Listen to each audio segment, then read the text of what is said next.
And we're live. Pretty sure we're live. I think everything's okay. Hello, everyone. My name is Fredrik Knudsen, and this is something I've been wanting to do for a long time, but I've been waiting for everything to set up just right for it. So before we start, I just want to make a note. Super Chat is there, but if you want to get a hold of me or say something to me, I'm not hard to get a hold of. You can get me on Twitter really easily, or Twitch. Like, both of those are linked down in the description. Beyond that, I don't think there's anything really holding anything up. So let's get started. So this is a critical analysis of Sonichu. However, I am not a comic artist. Like, I mean, I liked Watchmen. I thought V for Vendetta was neat. Saga's cool, but I don't know much about the craft. And so I managed to rope in Elise McCall. Would you say hello? Hi, everybody. So Elise McCall, you already know her work, actually. She's a comic artist. She's a fine artist, but you definitely know her work because she designed the Down the Rabbit Hole logo. And she also designed the gas mask cultist that appears on some of the intros of my videos. Mm-hmm.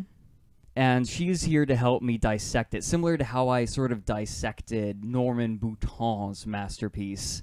Mm-hmm. Elise is here to help me help me dissect it and figure out what makes Sonichu so bad, but also where it might be redeemable. Mm-hmm. And I'm really interested to get this started. Elise, do you want to add anything else? Well, no, I just want to say, too, that I'm really excited to be here. And, you know, for comics, it's a marriage of both words and pictures. So I really come in from, like, the art side of it, like the drawing and the craft of the sequencing. But I think there's a lot you have to offer with the words and all the... yeah, and so it will be really good to do this as a collaboration because that's such the nature of comics. It is a collaborative art form. So let's break it down. All right. So just to clarify, you have seen the episode of Down the Rabbit Hole about Chris Chan. I have. So you know in general, like, about this person. Mm-hmm, mm-hmm. All right. So, like, just to set that up. All right. I have it ready, and we are going to start now. Yeah, and I have never read she's it going in in blind. I'm going in blind, so I don't know what to expect. I've only seen some like these little bits of it. So, you know, are we ready? Yeah, we are ready. Actually, we have our first super chat. This is literally the first super chat I've ever gotten. Thank you so much, Shenda. I'm glad you appreciate the work. Hopefully this will be a little more constructive than the Empress Theresa stream. So this is the cover of specifically Sonichu number 0. Number 0. This is number 0, not number 1, but it is the first issue. Was it the first one drawn? Or yes, it was the first one drawn. This is the besides his like CD cover, I think, that he made, and maybe some doodles. This is the first like Sonichu sequential art release. Wait, you said CD cover. Okay, so Sonichu was originally made because he was in a visual design class. And he was told he had to make a CD cover. Oh. And he wanted to use, like, Sonic and Pikachu on the cover, but they wouldn't let him because they're copyrighted. And so what did he do? He mashed them together and made a character and was convinced he'd struck gold. And he just fell in love with this character and wanted to make things with it. Well, you know, that's good. I've had that kind of similar feeling before, so yeah, I mean, totally. There's something cool and endearing about that. Yeah, I mean, like, I can't entirely fault him for doing something like that. Yeah. Inherently. Mm-hmm. Yeah. Mm-hmm. Well, but this is number 0. Yeah, this is the cover of issue 0. Okay. So another thing important to note might also be that these are divided into chapters. Mm-hmm. Obviously, and each issue has its own, like, however many number of chapters. And do you know how, is there like a kind of typical page length? It varies a lot. Like, surprisingly so. Uh-huh. Okay. Well, initially, my first feelings are it's I think it's really helpful that we get to see that this is copyrighted. Copyright of a mashup of Sonnet. You know what? I'll just let the comic speak for itself. You'll learn. Yeah. I was gonna say how doofy. Usually you will learn. Yeah. I mean, usually we don't like Did this. I miss a super chat? Hold on. No, it's I fine. totally did.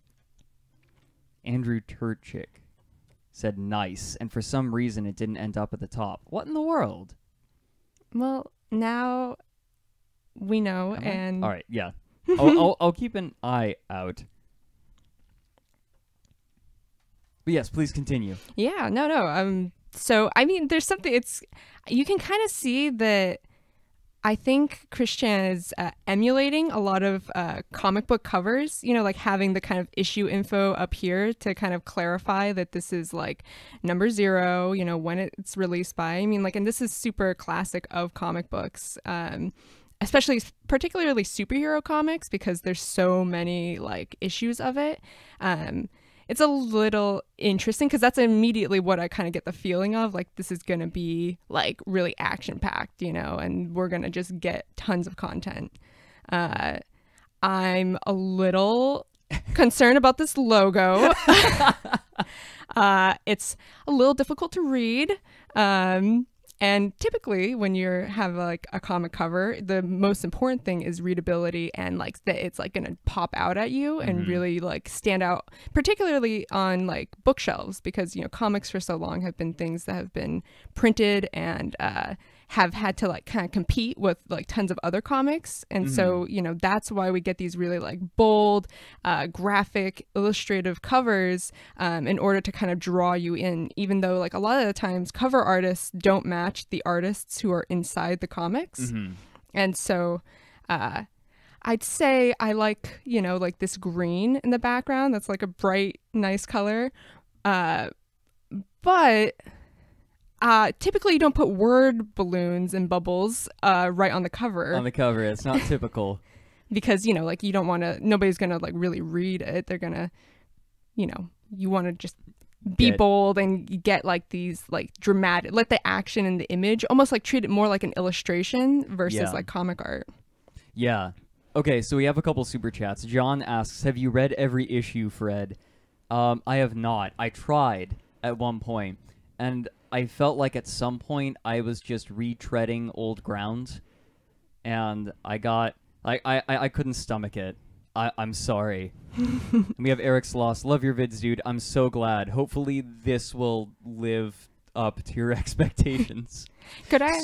Oh, go ahead. No, I was just wondering, do you know about how many issues there are? It got up to 10, and I think they're working on 11. Oh, they're still working on it?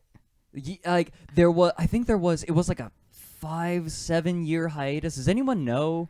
Do we have any historians that can say how long the gap was? But like the trolls stressed him out, and he refused to work on Sonichu for a very long time, and only recently started again. Well, I mean, like, I think it's amazing that it's started up again, you know? Like, sometimes it's hard to come back to anything if you've been away from it for, like, that long. Yeah. So another thing, like one thing that I wanted to point out is his method of adding text. It's obvious that he doesn't, like, draw in the text. Yeah. And I'm wondering if the logo issue has to do with him scanning it in. Like, could it be a scanner problem? Like, it looks fine in person in the right lighting, but the scanner just didn't get it? Well, you know, that's certainly probably a bigger issue. You know, like with scanning, you want to like be considering your resolution that you're scanning at and like getting the highest quality possible so that like when it gets to this scale, it's much, you know, it looks nicer and more seamless. But I think more the issue is the fact that it's tiny, you know, like it's not like there's all this like gap space around the edges. And so it's like, you know, it is hand drawn and it's like, I can't see it next to this this blue. And, you know, that's a very interesting thing that's happening. The color right here, so the fact that yellow and that blue is kind of mixing, forming this like little bit of green, is kind of creating this like vibration, which it just makes it hard to look at. and that's really important for like color theory in general, like putting colors that are very like bright really close to each other, and then like on top of it, like with this very tiny little like this marks makes it hard to just see. And again, that's not what you want. And then again, like I like that you bring up the fact that this is just kind of typed in.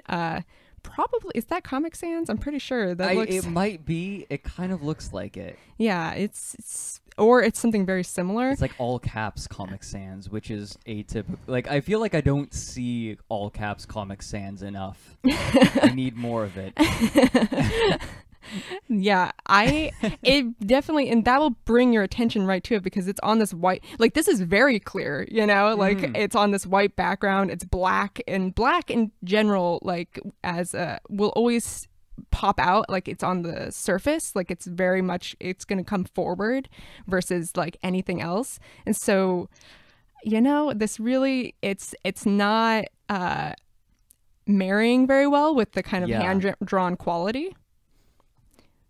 Yeah, the style is, I guess like the really nice clean lines of the text really do not jive with the art, and that kind of becomes a theme. Yeah, and you know what? Like I've talked to people about this before, where debating like the art of like kind of like more how would I say, like, oh my god, someone said you could say it's written in Sonic Sans.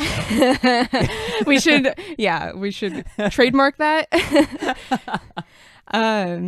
I can get behind the drawing style, because comics really isn't about, they're not about the art, so to speak. Like you can tell comics with like absolutely no illustrations. Like comics are about sequence, right, at its core. Yeah. And so it's like this art style, like I could get behind it if the artist is consistent with it, right? Yeah. But it's the fact that it's just not pairing with the text. And I had an instructor one time tell me that like you should treat your text like drawing. And oftentimes one of the best piece of advice I ever got was like, before you even draw the artwork for your comics, letter it, like put in the words and draw in like the text bubbles and let the images build around that, so that it's like, yeah, because you know, people, I think we all kind of like can relate. I feel this all the time where it's like, oh, I don't want to like do the words, like the pictures are the fun part, right?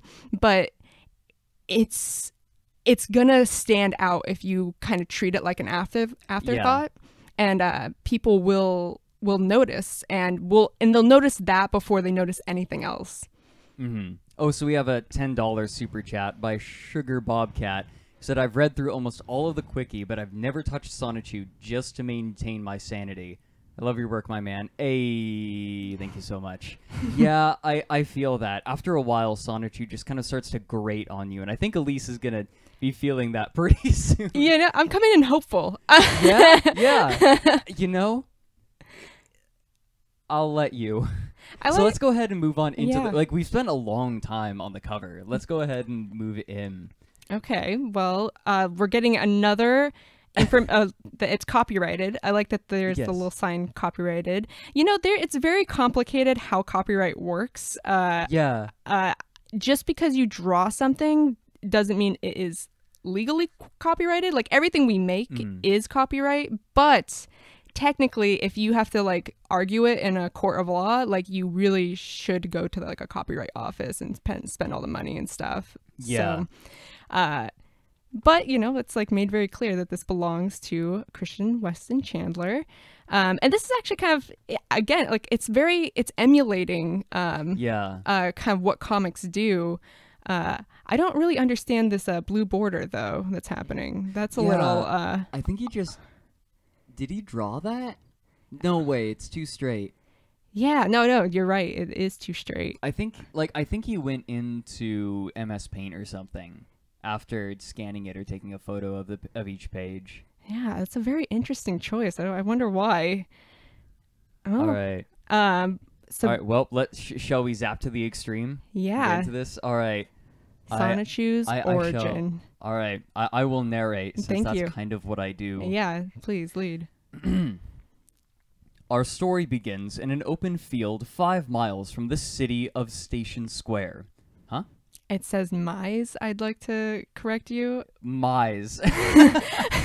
Our story begins in an open field 5 miles from the city of Station Square, which is under siege by the perfect chaos monster. While Sonic the Hedgehog ponders over the destruction, a wild boy Pikachu takes notice of the far-off destruction. Do you want to do Pikachu? Pika? It was a mildly sensual Pikachu. Pika-Pee.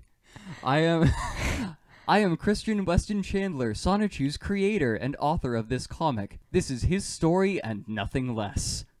All Sonichu materials copyrighted March 2000-2005 by Christian Weston Chandler. Again, why is it? I'm assuming that's not normal. Having more copyright messages on the bottom of the first page. No, it kind of implies that you're very concerned with your. It's a little bit of an egotistical move, like to just keep pushing your like name on it. It actually kind of reminds me of this old like art history lesson I learned of Michelangelo. He did this sculpture called the La Pieta, which is a famous, beautiful sculpture. It's like of like Mary holding Jesus after he's been taken off the cross. God, I love that. It's gorgeous. It's one of the most amazing things. But like he expresses regret later in his life because one of the things he sculpted that when he was pretty like young, early in his career, and he put a giant like across her sash is like this engraving saying like something along the lines of like Michelangelo sculpted this and it like he's the best or whatever. And like later in life, I think he expressed regret because it was like he let his ego kind of like get in the way of letting the art kind of just be and speak for itself and just like letting yourself have confidence that like your work is yours and if you keep making it and you keep doing it and like keep at making multiple pieces, like you're not just going to be a one-trick pony. You're going to develop like a style and an identity as an artist, and people will follow that. Mm-hmm. So do you think like this is similar because Chris Chan really wants people to know that it's his, that like you think that this is more than just him covering his bases? He just really wants you to know. Well, I mean, I guess here's our answer. Like he actually has a drawing of himself saying he is the creator of Sonichu on the first page.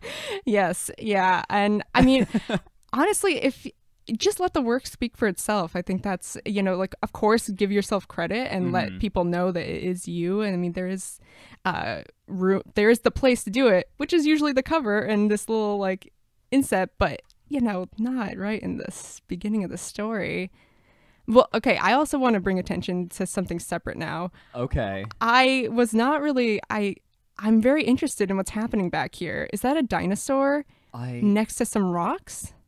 Maybe if we turn the page, we'll find out. Yeah, like I'll tell you what I am liking about this. There is a kind of natural flow of like coming through from like you enter in from this side of the page, follow up, read, and then you read this text bubble and you come into this image and then you come to Pikachu here and like immediately want to go to like the next page, which is kind of a great way to like talk about flow in comics.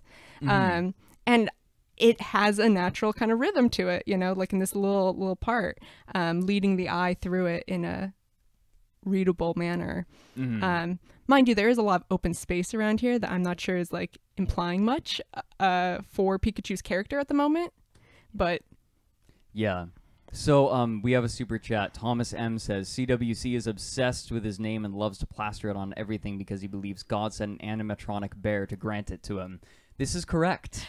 This is accurate. He believes that a like animatronic mall bear with a person with a microphone in the back. This person whom he later named God Bear asked, "What's your name, boy?" And he said, "What was it? Christopher." And the person like behind the microphone misheard it as Christian, and so he took it as a sign that he was meant to be named Christian. Oh, and it's very, anyway. It's special. Is their name Christian? Yes, used to be. It's Christine now. Oh, it's Christine now. Okay, yeah. cool. Well, would we like to move? Yes, right let's move along? on. Cool. We've labored over the first page. Well, introduction's very important. It sets up like what this story is going to be about. It is, yeah. Wow. Meanwhile. All right. So this assumes that you know a little bit about Sonic. How much do you know about going fast and collecting rings? I played some of the games when I was a kid. Yeah, that's all right. Did you get all the story behind him getting the Chaos Emeralds and becoming super powerful? That was a thing you can do. I never played the Sonic games, like except Adventure 2. Yeah, I just remember getting rings, really. Yeah. But yeah, like, so he collects all 7 Chaos Emeralds and becomes this really powerful form. So he's like, and I think this monster was like the boss, the main enemy, like, or the final boss in Sonic Adventure, like the original one for the Dreamcast. Okay. I'm pretty sure that's correct. All right. Again, like, my Sonic canon knowledge is extremely limited. Right. But yeah, that's what's going on. Oh, I see. Okay, well, so already we're getting kind of like a strange... The fact that he's established that he owns this very, very much so, but then all these characters are not his. I think everyone is pretty much aware of these copyright issues. I don't think there's much need to go on about it. Yeah, well... Okay, so which direction, like, let's kind of like narrate through like what's happening here as best we can.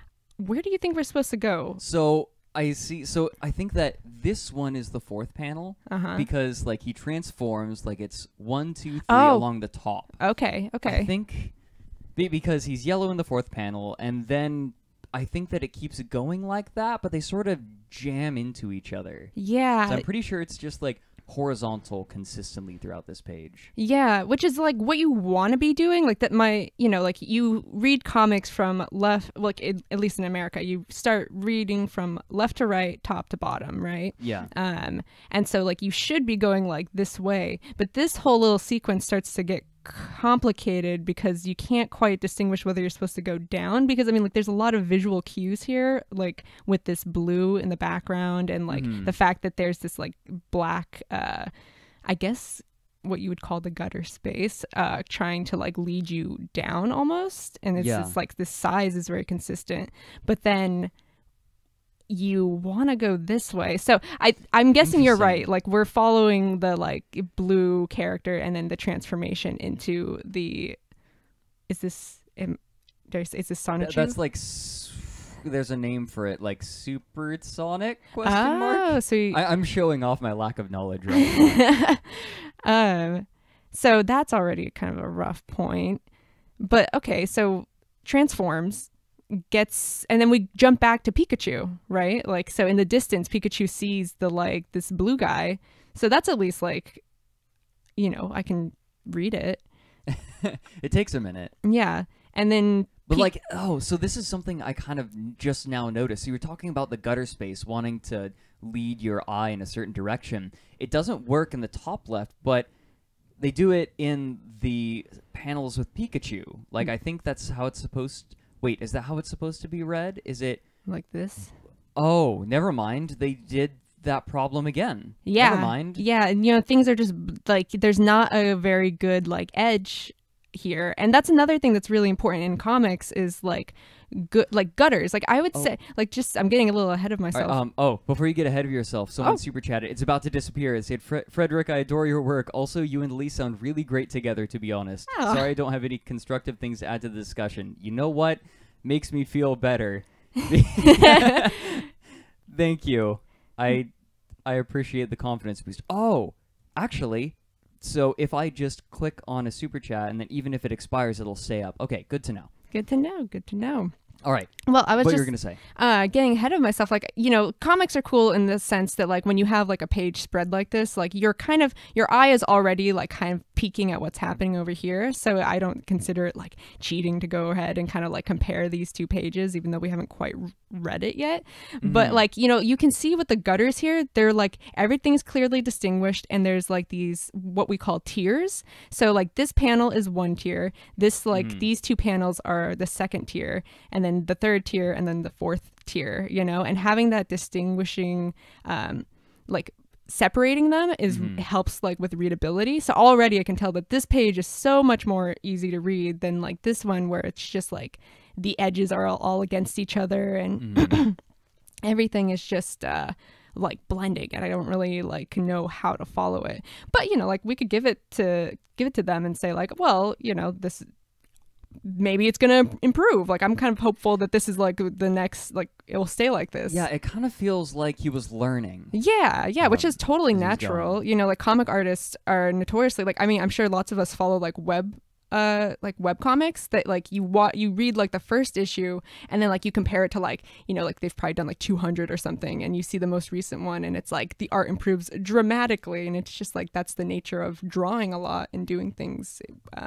with practice. Oh, there's a super chat. We like, I'm sorry I keep interrupting us. No, that's fine. That someone remade the first issue of Sonichu. You should take a look at that. From a visual point, it looks good. Also, nice videos. False. The person goes by the false Boolean. I think that's how it's pronounced. Boolean. I'll let. Yeah. Like that's the problem with doing things live. Is I can screw up and like not realize it until way too late. Well, let's see. Then I think people are more forgiving too. You know, you're trying your best. All right. So, is there anything else you really wanted to note, or should we move on? Oh my God! Actually, I just realized it looks like Sonic is giving Pikachu a big smooch on the cheek. In which panel? Oh, right here. Yeah. Oh, it's so cute. I think it was supposed to be like, Sonic getting hit into Pikachu. Yeah. Like there's a collision. Right. And then a rainbow happened. Yeah, because the Pikachu, did the rainbow help Pikachu become Raichu? Girl Raichu. No, because it says 15 miles away. Oh, so we're going to the third tier. I see. Okay, so that's typically a strange move, because when you go to cut to a different scene, you usually want to start it on like a page turn. So like at the beginning up here where you establish your shot. So that people like, you know, it's like a natural like beginning and a natural end utilizing your page space. So just going to a whole new scene in the middle is a little like jarring, which, you know, I'm sure a lot of people feel that.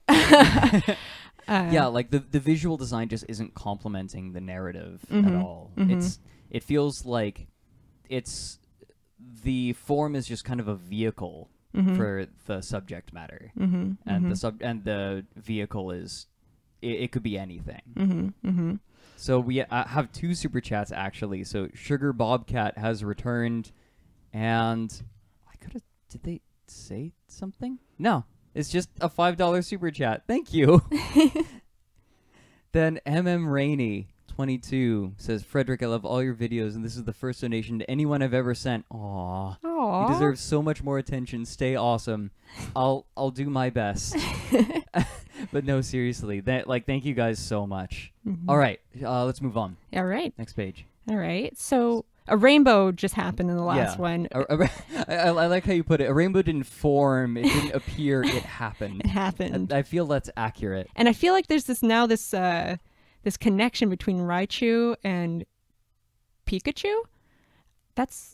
Which is kind of interesting. Like visually, I'm actually very intrigued by this, you know, like this kind of like outline thing plus the like, and then what was this? Oh, is there a transformation happening here? Like a connection? Yeah, they're like, I think like the rainbow is connecting them. Oh. Though I'm not entirely certain why the rainbow hit both of them. Yeah, that wasn't made clear. I feel like there's just a lot that isn't making sense yet. Yeah. I feel like I'm jinxing myself because I know what happens later. Like, later on, Chris starts abusing text Oh, So- yeah, we'll talk about that because I'm sure we will. All right, so let's continue. So at the cottage. Raichu, I saw the gasp.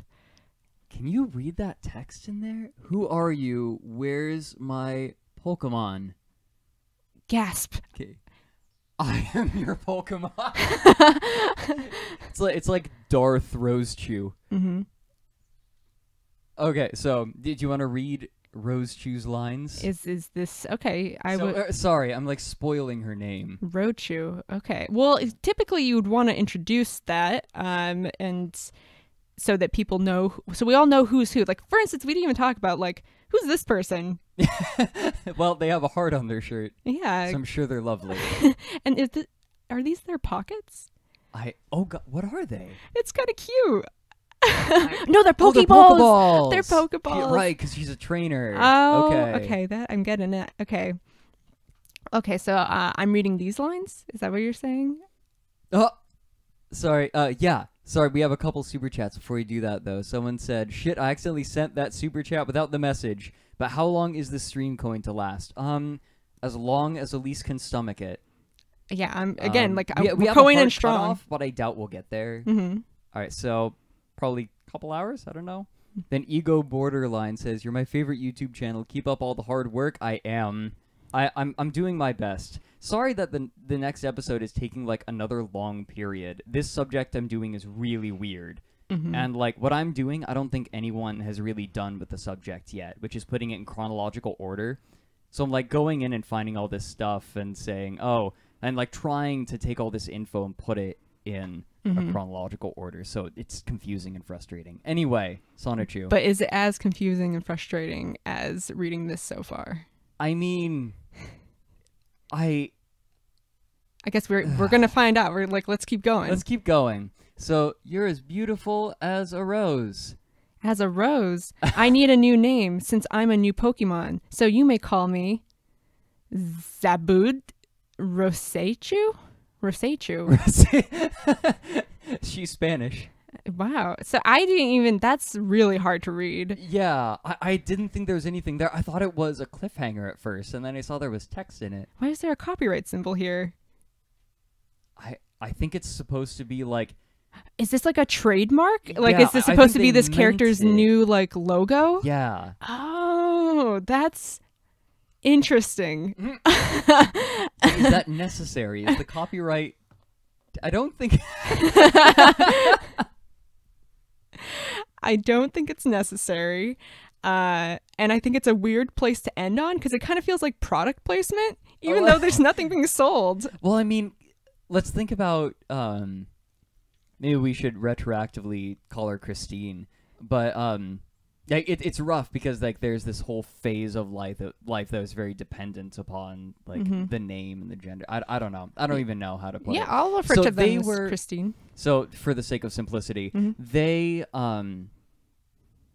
were very influenced by like Saturday morning cartoons and things like Yu-Gi-Oh! And yeah, think about how Pokemon works and how Saturday morning cartoons work, like especially when they were going through it, when they were watching them. It's like they were basically product placements the whole way through, and maybe this is just their way of emulating further this sort of form. Yeah, emulate. Yeah, and I mean, a lot of comic artists, in fact, like some of the best out there, actually take a lot of influence from animation. And oftentimes, you know, like I think a lot of comic artists, something that can be kind of like, it makes sense why people start with comic art and then like want to do like animation and like film and television.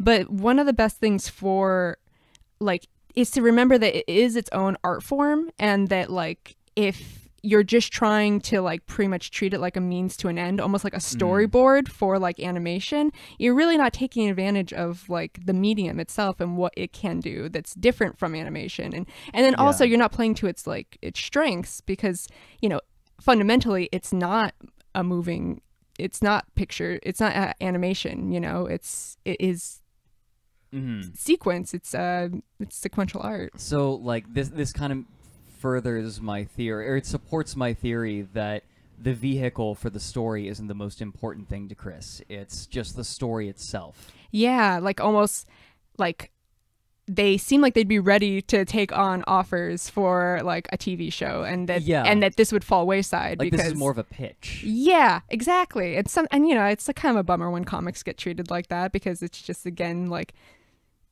saying comics aren't that important compared to to other art forms, when it's like they're rad and we so many people love them. I know I personally am have been reading them my whole life, so. Mm-hmm. So we sorry to interrupt you before we continue. Right. So someone clarified. For some reason the super chat didn't get pinned. Let me scroll up to find the person's name. It was Rainey again. Mm-hmm. Another $3 to help us know that it's pronounced Rosachu. Some other people are saying Rosie Chew. Okay. But there's and the E is pronounced in there. Edward 18517 says, just so you're aware, this is fighting against Chaos, the god/guardian of the Chaos Emeralds. I was wondering if you ever wanted to make a comic. I mean, it's not really my medium.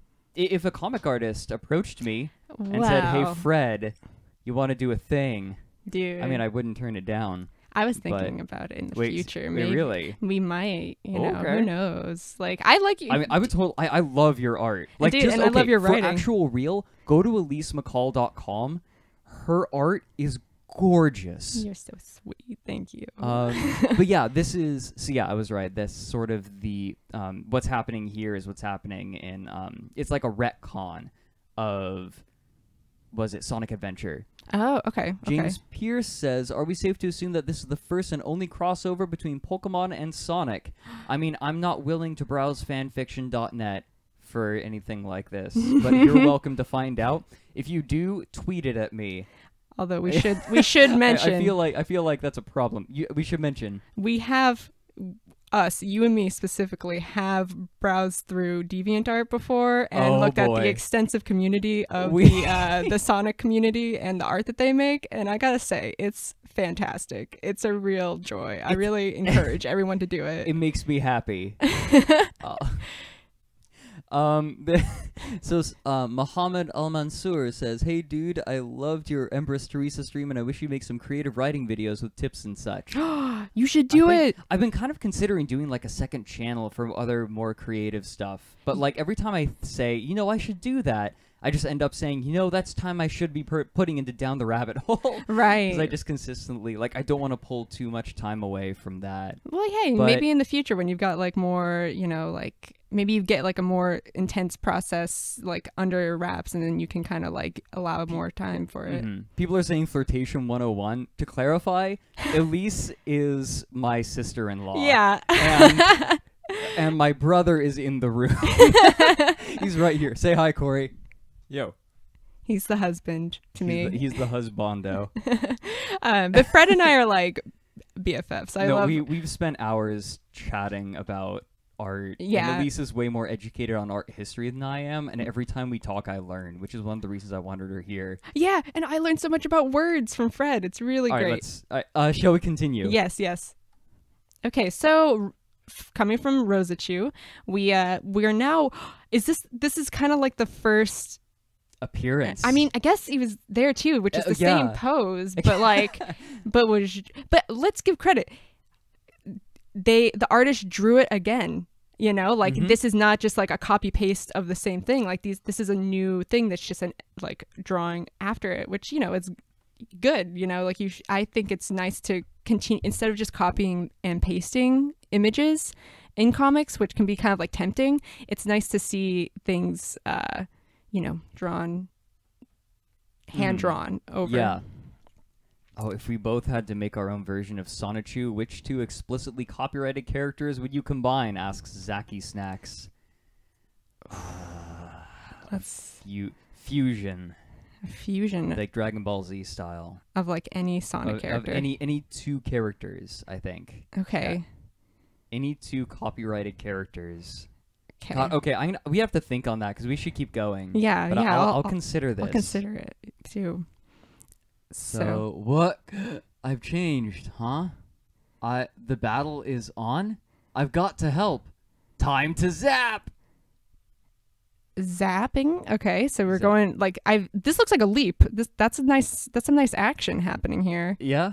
Yeah, no, right. You know, like you follow the direction, it's heading towards the right, which is very it's nice to have that, especially since you see like the motion lines in the background. So you're like, oh yeah, I want to keep going forward.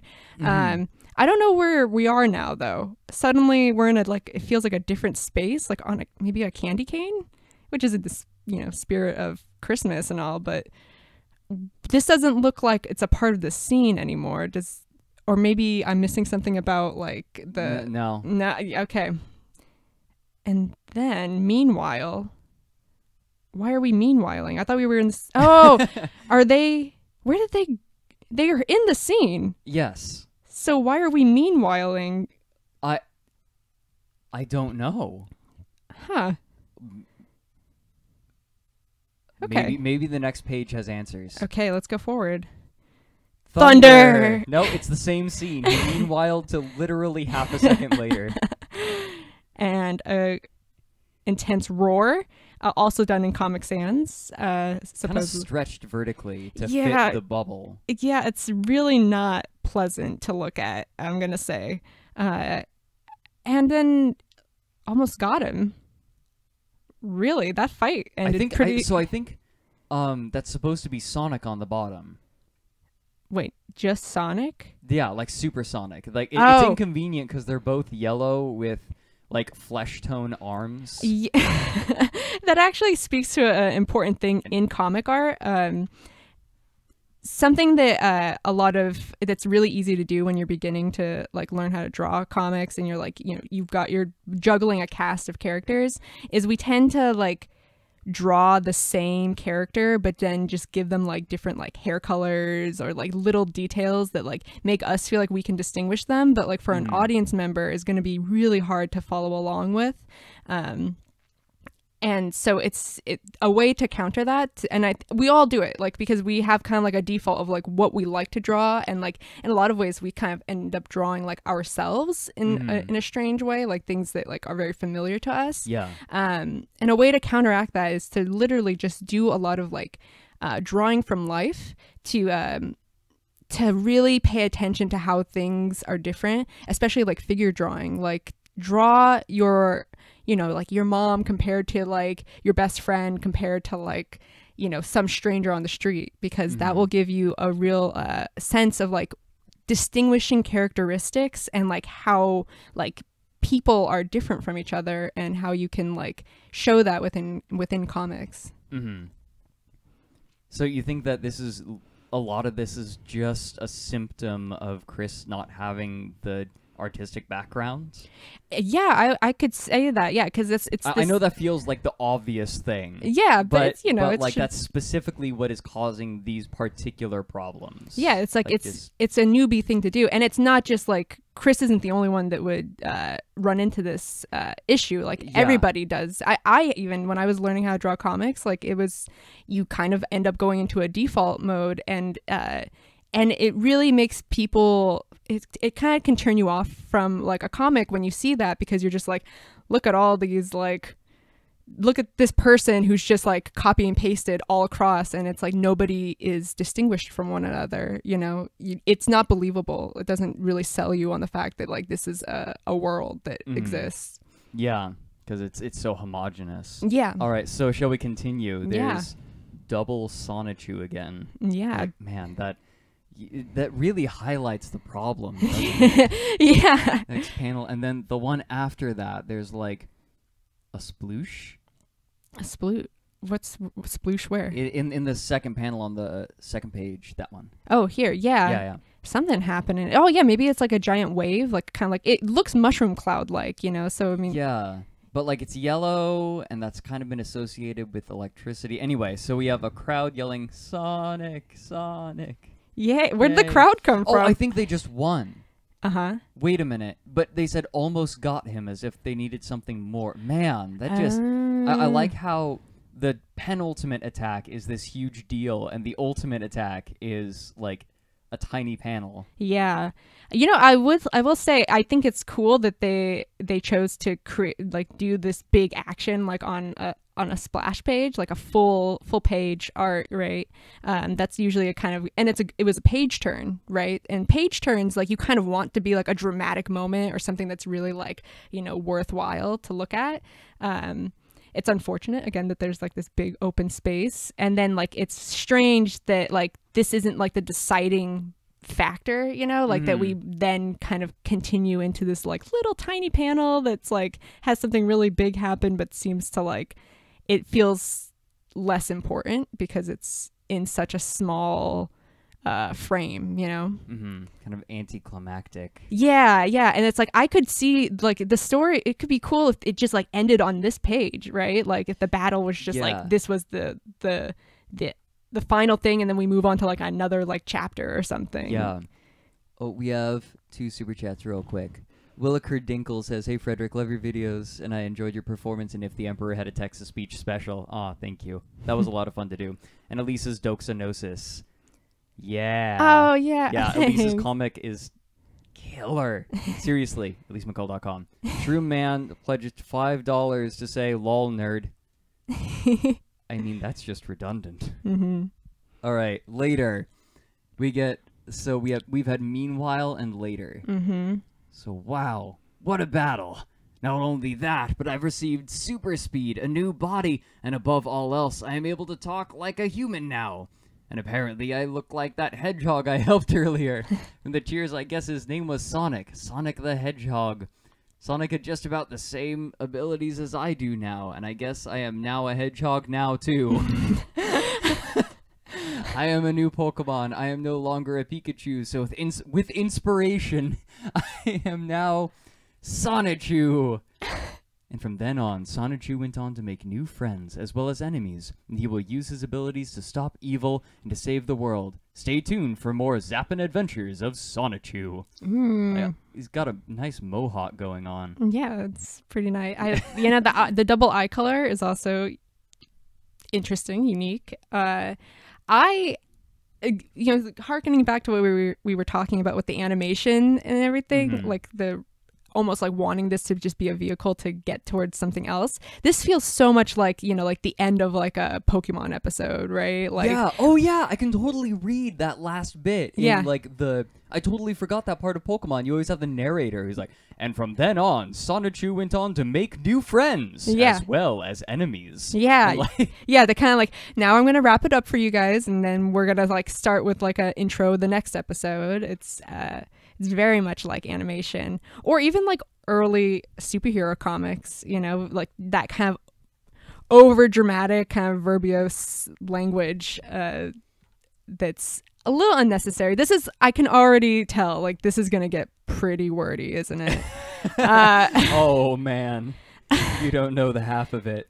Like, this is too many words. Wait a minute. Hold on. Internet historian just pledged $5 to say swiggity swooty, gimme that Knudsen booty. Good. Thanks, internet historian. Means a lot. And funny enough, it's Corey over here. He his Twitter handle is nudie booty, so it's in the family. And then my Twitter handle is Fred in the Nude. Yeah, I really appreciate your guys' name. I remember when you discovered it, you specifically pointed it out for me. So, like, thanks, internet historian dude. For those who don't know, he's someone who does videos similar to what I do, but specifically focusing on, like, 4chan shenanigans. Oh, really? Yeah. That would be interesting. I should check those out. Yeah. He's also a pretty cool guy. Oh, rad. Yeah. Let's see.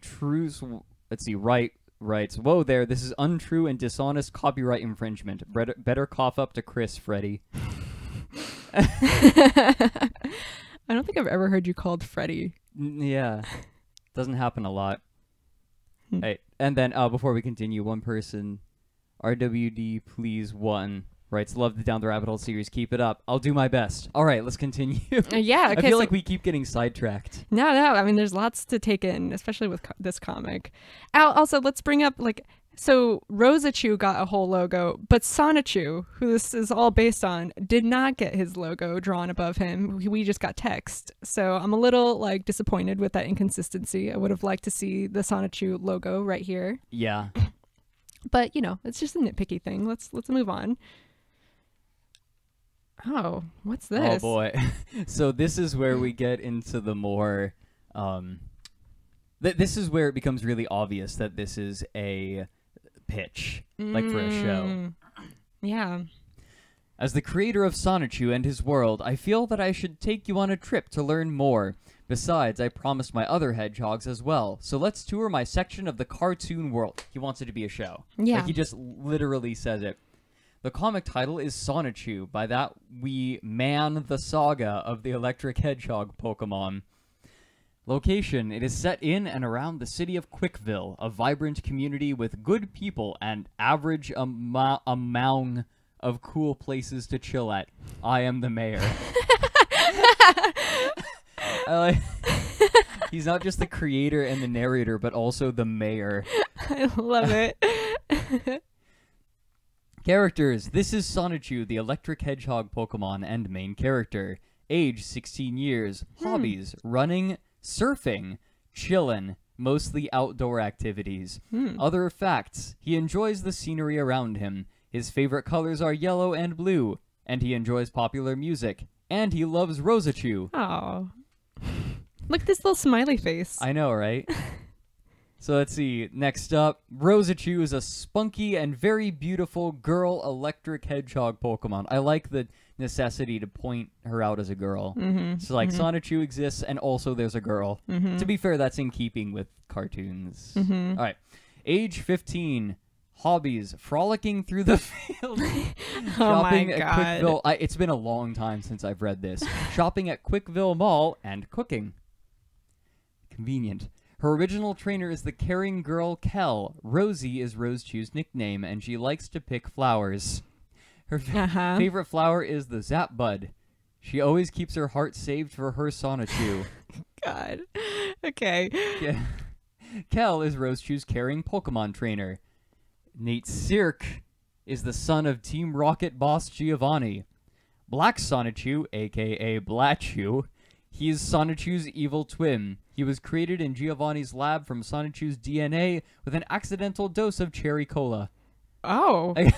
I feel like we're getting to know the characters before we actually like get their because we get the origin stories of all of these people. Yeah. This feels like putting the cart before the horse. Yeah, this feels almost like what I would talk about as what are they called? There's these things called like character sheets where you you kind of draw out like your character in multiple like ways. You draw out their face and head. You kind of like break down like certain things about them. So as almost like a reminder for yourself while you're drawing, and like, you know, almost creating little profiles. But I don't think that these are very helpful to be shown to like us, you know, like this is, it kind of is like the difference between summary versus like exposition in writing, you know, like where I don't really, I'd rather, you know, like show don't tell, like I'd rather see these characters introduced and like get the feel of like how bad they are and such, instead of being like told like this is their profile, like almost like a card game, you know, like this feels like what should be on like a trading card. You can start to see his inspiration a little bit more as time goes on. And again, it's not really like in the vein of like comics. Yeah, I feel like this is a common theme among delusional artists. I think it's why vanity presses got so popular and like self-publishing is so popular, is because people feel like they have this genius idea and they need to get it out there. Like if only the world could see it. Yeah. Because it's the concept that's important, not the delivery. Yeah. Yeah, I've talked to an artist lawyer, like a lawyer who specifically specializes in helping artists understand like legalities and all that stuff. And she talked about that, in fact, that like there are two kinds of like artists out there. There's the ones that have like the single idea, like they've got the one big idea and they're banking everything they have on that. And then there's like, you know, the artist who's just working and keeps making and like is kind of like is I think a more sustainable model, because you're creating and you're going to keep creating and like growing as an artist, versus this idea that like you only have like one idea and one project and like you're putting all your eggs in that basket. But like from her perspective as a lawyer, she was saying like that's super risky, you know, like as someone who studies and manages risk as a concept, it's like you don't want to just like rely on one thing alone, because should things go wrong, like it could just fall apart, right? Like you lose everything and, you know, then you're like torn down by it. Whereas if you're more sustainable and like just keep making work of all variety, you'll do all right. Yeah. All right. Well, I feel like we've kind of covered this. Let's move on. Yeah. There's more. I know for a fact that this comes up later in the comics. Like all of this info gets rehashed in like proper comic form. I feel like this is almost redundant at this point. We could just skip this almost. Yeah. I mean, like, oh, actually go back because mysterious origins, 3 more electric hedgehog Pokemon will rock Quickville. By the way, that's how it's pronounced, Quickville. CWC is Christian Weston Chandler initials. So, and then he just portmanteaued it. So in case you needed, like, it's a town named after the mayor. Yep. And creator. and narrator. But yeah, I feel like this is just, you know, more character introduction. We'll get to it, yada yada. Yeah. Continue. Let the comic speak for itself. That's what we're here for. Now, a couple of 2-bit villains. I wouldn't even give 2 cents for them. Jerkops and Slawwheel the Witch. It'll become more obvious later, but they have real life inspirations. Oh, that's right. You were talking about that in your video. Yeah, we'll get to it. Then there's me, the intrusive creator in Sonichu's story. I appreciate the honesty. Yeah. Christian Weston Chandler. Basics, 5'10", born on February 24th, 1982. I'm working towards a computer-aided drafting and design degree at Piedmont, Virginia Community College. I am also single, lonely, and I need a girlfriend. To describe myself in real life, I am a very creative person. I enjoy playing video games, Sonic the Hedgehog, Pokemon, and Animal Crossing. I also like to build with Lego pieces, and I enjoy most kinds of music. Apostrophe. I am also fascinated with the Transformers. I also play the Pokemon and Yu-Gi-Oh! Trading card games, so nice call on the trading cards. Yeah. Please enjoy the rest of this comic, and for more information on Sonichu, check out CWC's Sonichu site. And then he literally just puts a URL in the comic. This is so fascinating. Like, I just want to talk a little bit about, like, kind of, like, the theory around this, like how we, especially like this kind of consumer culture we live in America, right? And like how we're so influenced by like popular media and then advertising, and how much that's just coming out in the early stages of this art, you know, like how much like there's just pitch after pitch after pitch instead of like any sort of like substantial like artwork or like character building or, you know, story. There's no story. It's just a lot of like kind of shallow advertising. Yeah.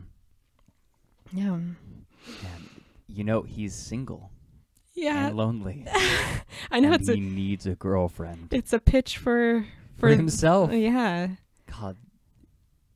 Okay, let's continue. Sonichu in episode 2, Genesis of the Love Hogs. Ooh, okay. Gonna get romantic. Like, this is where it becomes really obvious how badly he's projecting himself, not only onto Sonichu, but like his own character in the okay. So, since my transformation, my new bigger body needs more food than before, and nuts and apples can't cut it. It's been over a week now, and I'm so hungry. Not only that, I feel so lonesome. What? Huh? Oh, so like I think it's supposed to be sort of like an anime pose. Sort of thing. He does this multiple times where he like has this gorgeous, the what's the word for it? Surreal background.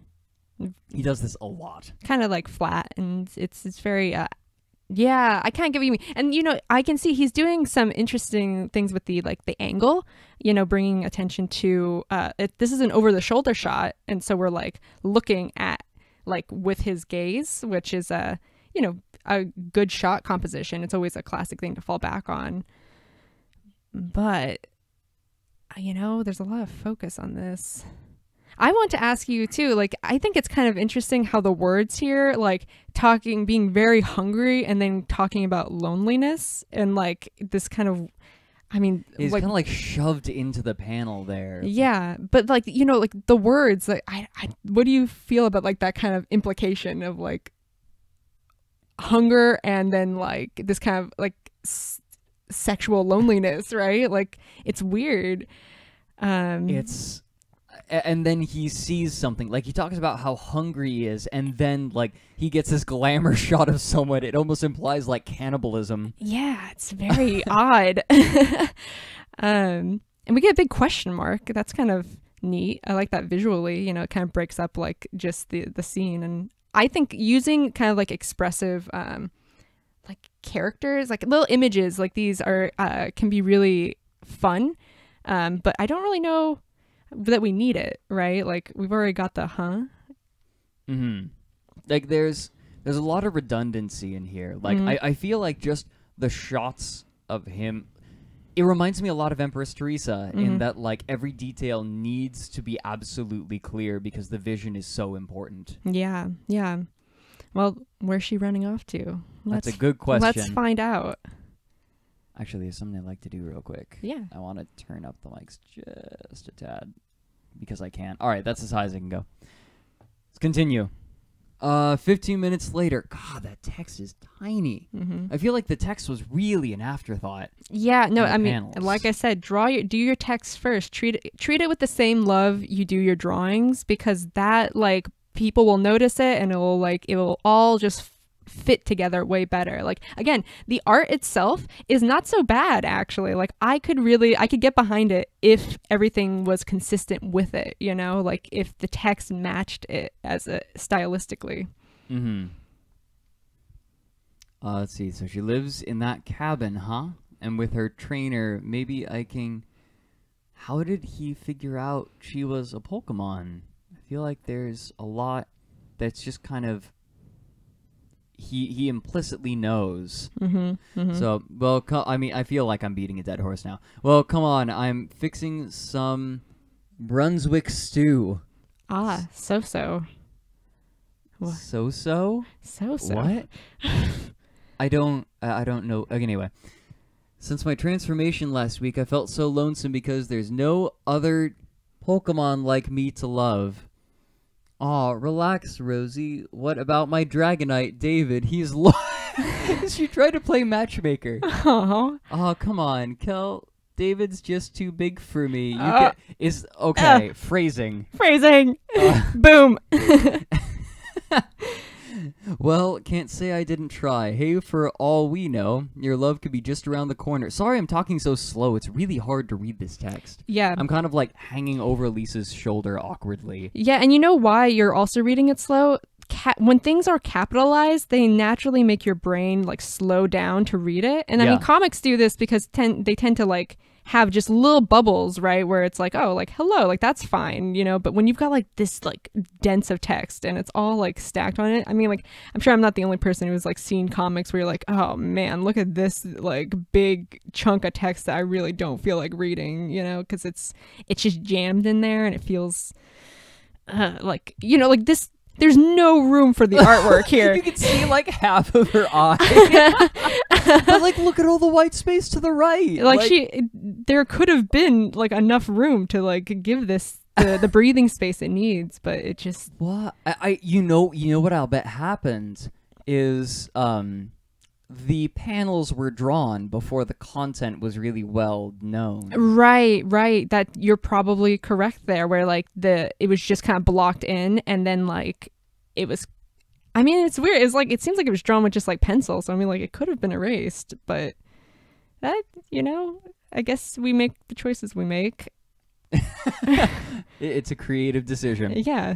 Oh, or right at the door? What is that? Oh, around the corner or right at the door. I'll get that. Hello, how may I?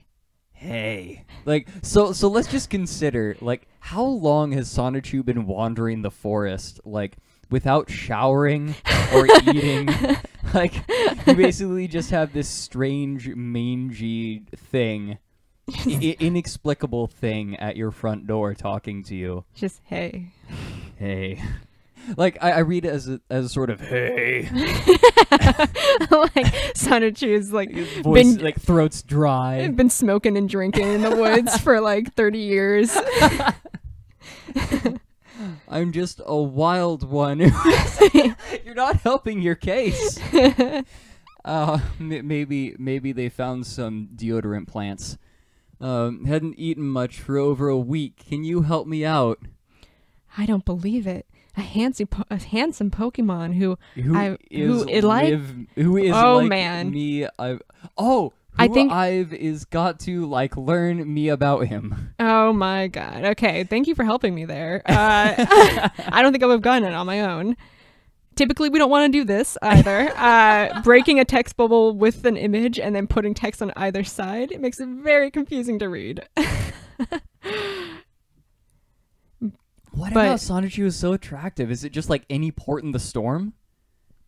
What do you mean? Like just, oh, hey, look, it's another thing like me. I'll take it. I'll take 12. Come on in. Whoa!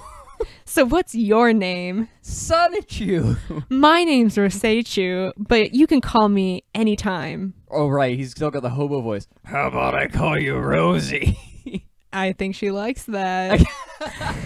Oh, there's supposed to be like hearts in a heart pattern. Oh, it took me a moment. Okay, that's kind of I like that. It's kind of cute. That's cute. That's a little inventive. Hey, Kel, we have a guest. Oh my god, turned into Voldemort. Got a face growing out of the back of her head. Or Janice from Mythology. Is anyone like? Oh yeah. Or if anyone plays Ascension Twofold Escara, anyone? Overpowered BS. Okay. That's my nickname. Okay. Boy, I thought I was the speedy one. Well, I think she's cute anyway. Oh, she's moving too fast for their relationship right now. Too fast. Cool. Gotta go fast. Sonic can't handle it going too fast. All right, I get it. Excuse me, Sonichu. Who is it, Rosie? The stew's almost ready and Kel, this is Sonichu. He wishes to break bread with us. Did I mention that, like, Christian is a hardcore, was at least a hardcore Christian? Really? Yeah. So that's going to come up? God makes appearances. God makes not like directly, I don't think, but like, I think God comes up multiple times, as I recall. Oh, I'm looking forward to it. Anyway, I keep spoiling stuff for you. I'm of the belief that, like, in comics, like, I spoil stuff for myself all the time, but I still get excited to read comics. Fair enough. Yeah. Okay. You want to take it away? Wow, another hedgehog Pokemon and a male for Rosechu. Ah, this must be fate. It's nice to meet you, Sonichu. Have a seat with Risey. The stew's almost ready. Rosie, entertain your new boyfriend. So it's official. So what's your favorite color? Forced Monty Python joke. One night, a few days later. So I feel like we've already talked about all the things wrong with this. God, like that face of like Rosechu in the back of her head. Where? Like right there. Oh, this. So uncomfortable. Like, I get what it's supposed to be. It's supposed to be like looking back and forth. Like, yeah. What is missing here that makes that work?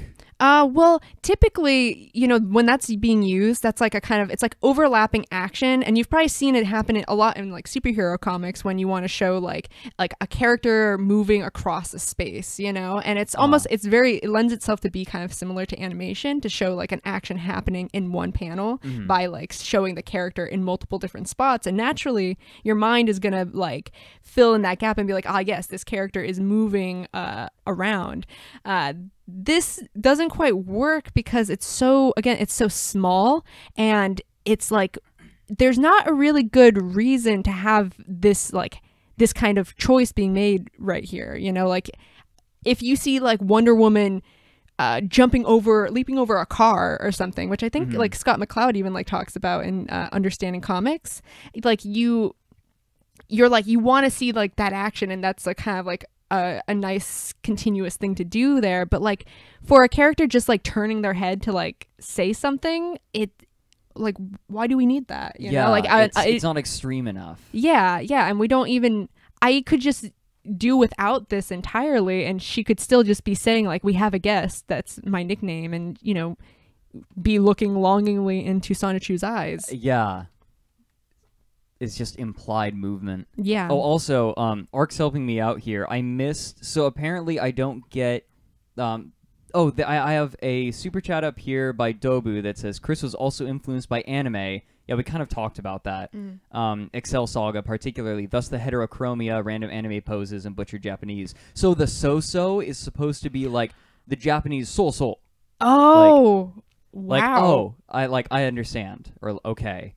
Oh, and weird. then Ark is helping me out here. Someone, so Snakekez wrote, "Good job on all the videos. Have a Merry Christmas." Thank you. Oh, yeah, you too. It's the holiday season. Christmas is just a couple days away. Miss any others?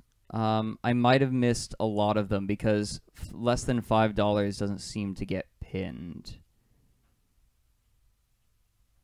But yeah, seriously, thank you to everyone who's like been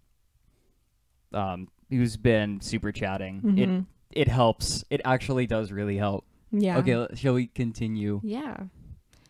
Did it go? Like I want to appropriately thank the people who are super chatting, but at the same time I don't want to slow this down. It's a really rough push and pull. Okay.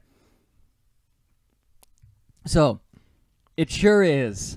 Isn't the night sky so romantic? Okay, so is this supposed to actually... This is a great example of, like, this should have come first, right? Because what? The previous page, one night... So she asks a question... Wait. Oh, yeah, it's right to left. Yeah, which is... What? You know what? I bet he drew it and then realized the dialogue he wanted was backwards, and so he just missed it? No, you know what I think? Anyway, yeah, continue. No, I think they may have been like run into is suddenly this character is on the left side and this character is on the right side, and they didn't know how to make it so like the text bubbles could match their speaking without confusing, like, oh, is he saying what she's saying, and vice versa.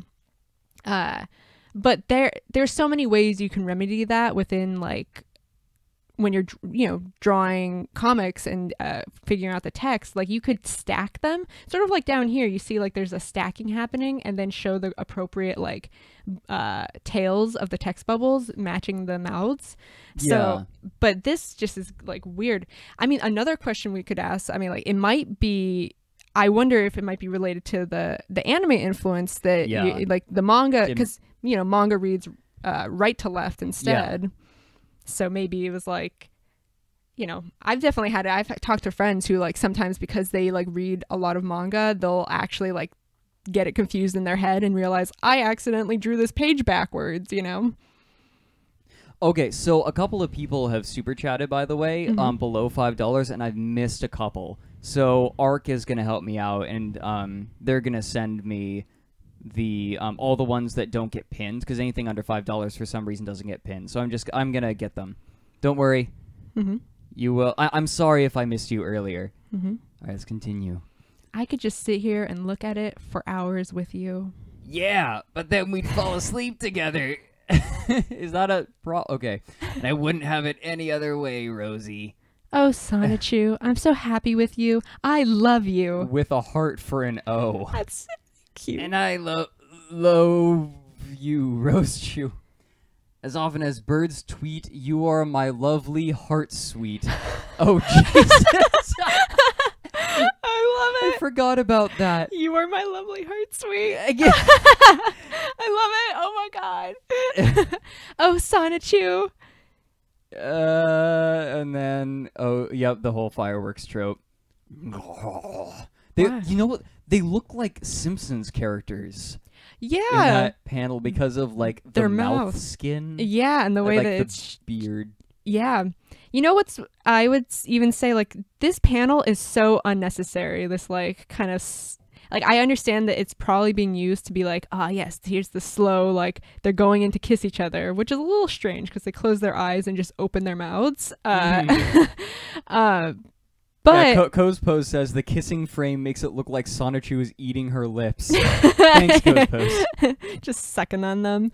I would be, for pacing wise, I think it'd be much more successful to just jump from this to this because you get the feel like you know what's about to happen without this, and this is a way more, again, like a nice dramatic page, and it's a great like punctuation mark, right? But this kind of like slows it down unnecessarily.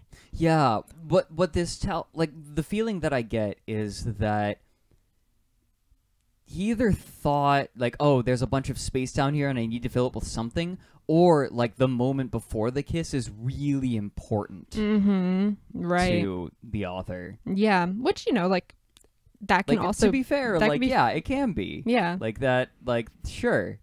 I get that. Yeah. And I mean if that is really like they really want that, it's not entirely unsuccessful in the sense that like it's a long panels like this that span like across like horizontally. We tend to read them slower, so it does feel like this very kind of like you're slowing down to see this.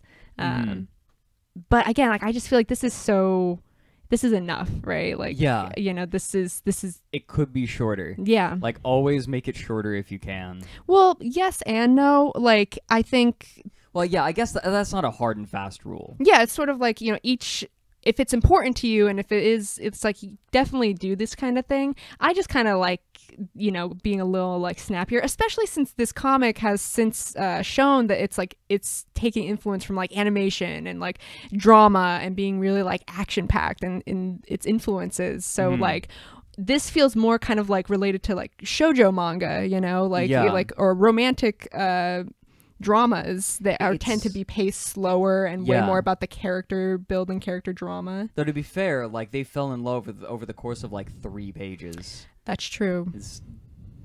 Also I want to point out they're like holding tails and they're making a little heart with them. Like so much of this could potentially be really cute. Yeah, it is actually kind of cute. There are great details. I even kind of like how this scene, like the composition of it, like it's not original, but it's a good composition. Yeah, it's classic. Like these characters like together, very central composition, and then like we get this night sky that's like big and expansive, and the fireworks. It's like classic romance. But again, a little out of place from what we've like seen so far of what this comic kind of wants to be. Yeah, like the tone's already been set, and now it's wildly swapping tone, and it's jarring. Okay, so we so Scave Rat for €2 said next up, complete time cube read.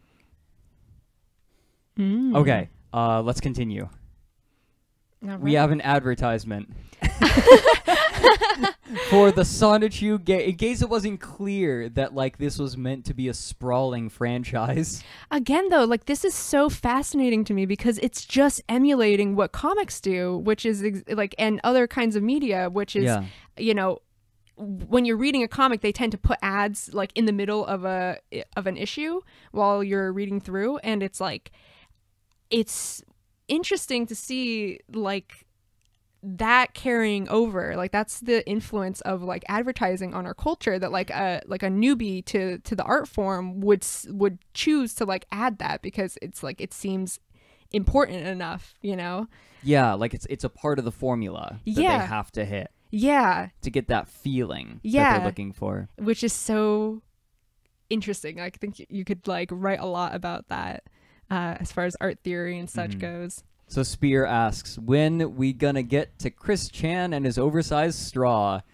If it doesn't come up in the comic, I think we will get to it, but if we don't, I'll make sure Elise sees it. Yeah. Don't worry. I'm looking forward to a straw, okay. Thank you. So yeah, this is episode 3. Nate Sirk, son of Giovanni, Team Rocket, Brighter. Okay, sorry, I need to lean in. Brighter than light. Surrender now or prepare to fight. Please, Sonichu, now. No, release Sonichu. Oh, release. Okay, sorry. She got... Okay, so this is like a prologue. Okay. Then we will... Fight. Oh, fight. Oh, his hair got in the way. Okay. Yep. Then we will... fight. Zapdos, go! I can't believe this, even after what happened earlier when Kel had to run some errands at Quickville Mall and allowed Rosie to borrow her credit card. Kel entrusted me to make sure Rosie didn't spend over $100. What's going on? That's so weird. Oh, right. Okay, so at first it was easy due to her willpower, but then with all the sales and coupons... Again, this money fascination. You guys get it? Women spend lots of money. Ha ha ha. Let's steer away from this one and just continue. God. Maybe. $20 for this lovely bracelet? Wait, 75% off? All right. Well, I'm not Superman. What does that mean? Okay, so is this your lines?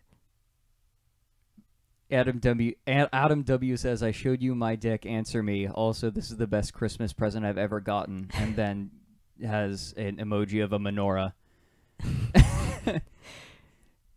That my favorite Christmas menorah. Mm-hmm. Okay. Thankfully, Kel gave me cash for lunch, but how was I to know that cheeseburgers had pickles? Ah, that salad was great. What's wrong, Sweet Bolt? I hate pickles. I like the off-brand Burger King in the background. Burger Crunch. What is this? The bun is in your mind? The bun is in... What? Is that a reference? Hold on, I'm looking this up. I'm gonna Google it. Burger Crunch. I love it. Take over for a moment. Okay. Well, and then there's like a shattering. Oh, it's an Aqua Teen Hunger Force. No, it's a Space Ghost reference. Oh, Yeah. duh. Okay. The bun is in your mind. Wow, like just throw in everything we can, right? Like I feel all like media. All these references that just do not add anything. Yeah.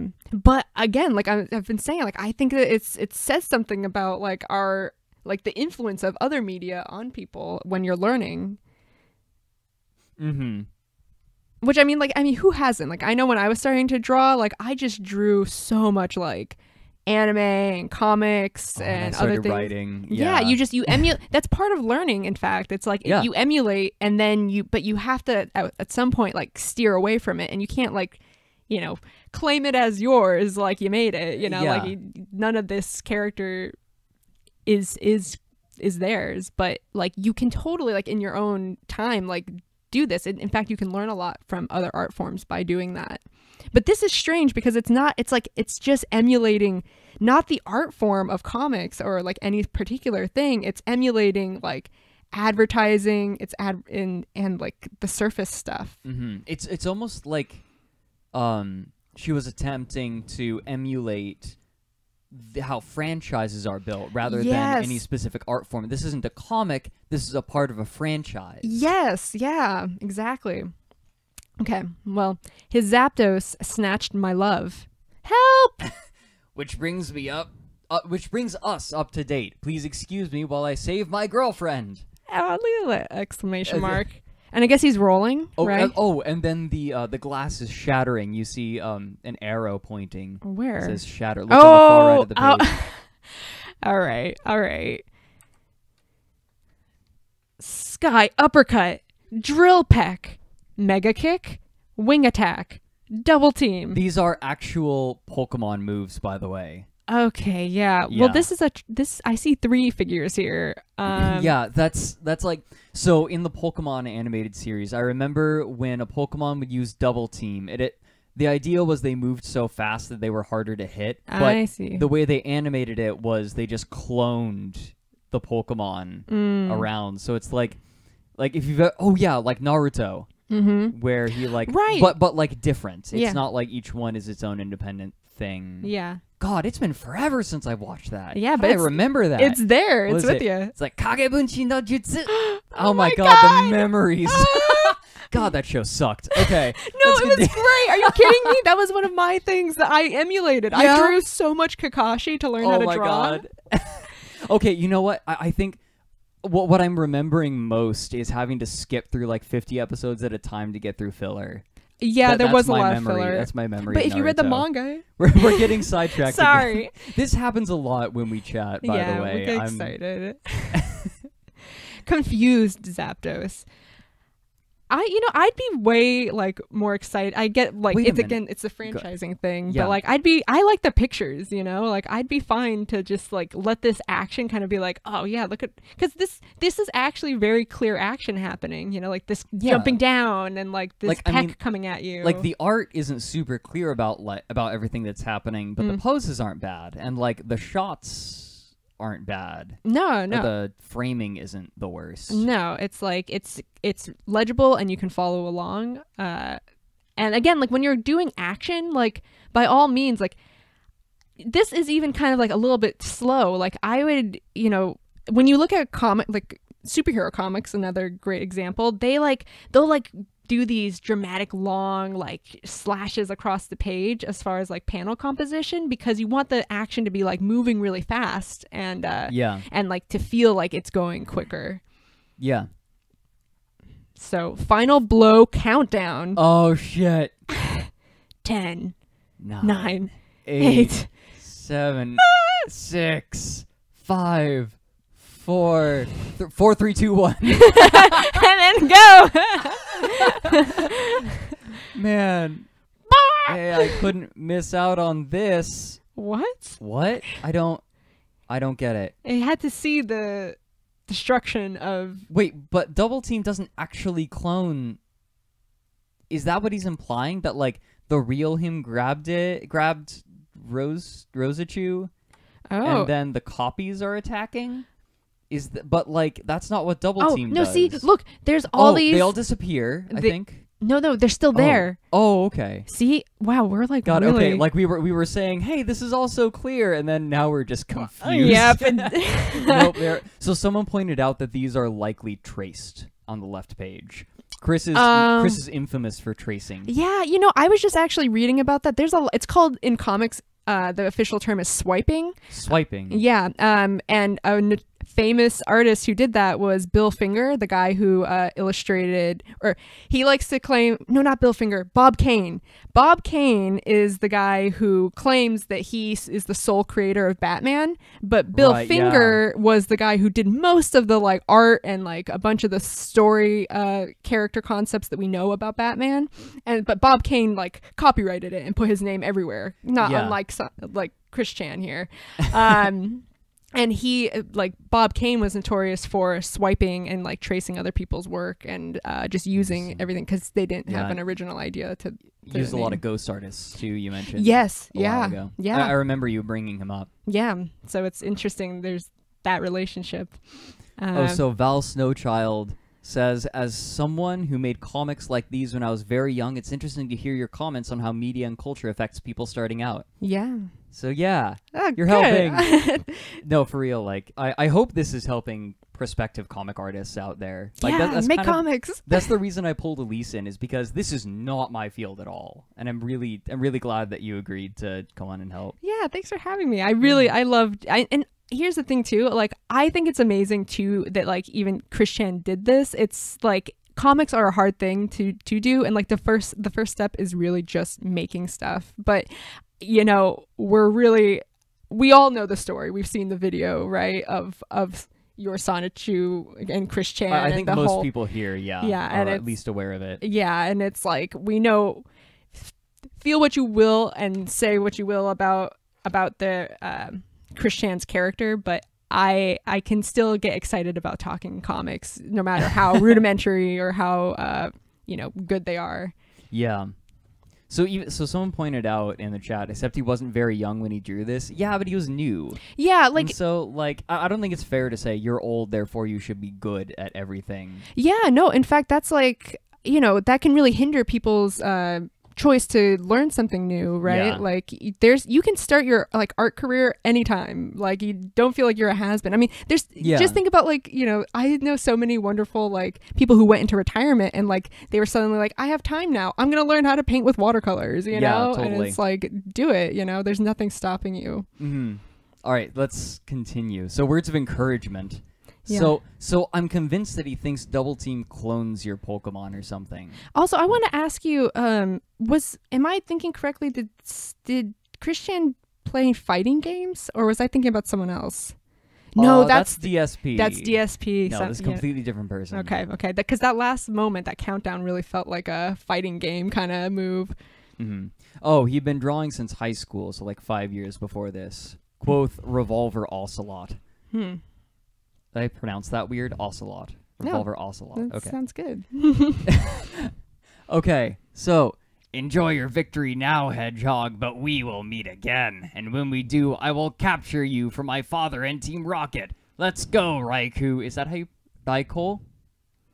Because in Japanese it would be Daiko. Okay. Anyway, I'm just going to go with that. And then, Hooray! hooray! And again, we have like the double face. Except we Yeah. have a little bit of motion line going on now. Yeah, but really, it feels like this is so like More Janus. Yeah, It's more like, more Janus. yeah. Is Or it Janus? I think it was Janus. Is it Janus? I I'm believe it. going off of Utopia, the show. Like okay. Janus is a motif. Yeah, that shows yeah. up a lot. Yeah, I would definitely. I Good could be show, by the way. Oh, okay. If you I haven't haven't seen Utopia, I haven't. it's really good. Also, this panel is kind of strange in how much space it takes up. It's a very long panel Yeah, to it show kinda- this character leaving. Like, I really don't need this much attention here. Also, interesting little note. You can see the like whiteout here, He was going to write something there. but changed Isn't- their mind. Yeah. Well, Or, I'll bet they couldn't figure out how to slant text. oh, yeah. You know, that's actually that's a tough one. I think that's even tough for me. Like, but I use the help of Photoshop and other kinds of image editing programs to get that right. So, I think, also, I imagine the way that I see the frame of Nate Sirk leaving is like, let's go, Raikou. I know it's like a little measly, like a little runaway. All right, shall we continue? Yeah. Also, I think the Zapdos being zapped at the red laser was it being returned to the Pokeball. Oh, Yeah. okay. Well, thank you, Sonichu. Memories. You're my hero, Sweet Bolt. I was astounded with you with how you battled, Sonichu. You rock. Thank you, Sonichu. Oh, as mayor of Quickville, I congratulate you on your victory, and I thank you for saving the day. Good job, Sonichu. Why does Sonichu need Chris's approval in the first... Oh, right. Mayor. Wait a minute. Wouldn't you want the approval of the mayor? I guess. All right, epilogue. Well, Sonichu, I feel this comic book is my best work yet. I think so too, Father. But wow, Father. Father! Man, I'm having flashbacks to Tales of Symphonia now. Father. Also, you can see where he used a straight edge and then ran out of room at the top of the right page. Gave up. It's interesting that the straight, like, that they use straight edges around the pages, but not for the panels, you know? I wonder what that's about. Like, because I like hand-drawn panels, honestly. Like, I think that, especially with the panels match the image, right? Not the text. The text is still, like, very odd. But, like, this is all consistent. But then, like, they make this choice that doesn't really, is not very consistent. Doesn't add anything And either. it's complicated because you know what you can run into? If you're, like, comics, like, they come from a tradition of like being printed, right? And this is following in that tradition because it's like we've got the very traditional page spreads, you know? This is like like you're seeing it happen where it's like this is just a nightmare because if you print this, it's going to be like you're going to get these weird like edges and it's never going to be consistent and it's just going to bring attention to like a poor print job or like a weird choice. So why would you bring attention to it? Okay, so I'd like to point out, I misread it, is As mayor of Quickville, I congratulate you on your victory. Oh dear. Okay. Wow, all this fantastic creativity and you still are girlfriend free? It bothers me. It bothers me too, but I never give up. I'll find a boyfriend free girl around my age yet. Well, I gotta go to Charlottesville's mall to try again. So, good luck, Pop. Virginia. Yeah, so he lives in Charlottesville, Virginia. Lived like, so yeah, it's gendering this is so hard. Like, gender is hard surrounding Chris because like the character is male in this part of the comic, and then like the person identifies as female, but then like the character later becomes fit. It's really hard to swap everything around. But yeah, so this was when so what Chris would do is they would go to the mall with a sign, and like they called it an attraction sign, with like his requirements for a boyfriend-free girl. Like they couldn't be black, they had to be white, they had to be his age or younger, like 18 to his age year old. Couldn't be autistic. Like I can't remember all of them. Can't smoke, can't drink. It was a surprisingly long list. I can't even it's so it hurts. It hurts me to think about it. Very cringe. Okay, so there he goes with a grin on his face. In the end, he'll say, "One girlfriend, please." Oh. Oh God, why? Who are you ordering from? Because he'll probably fail again. Fuck you, Sonichu.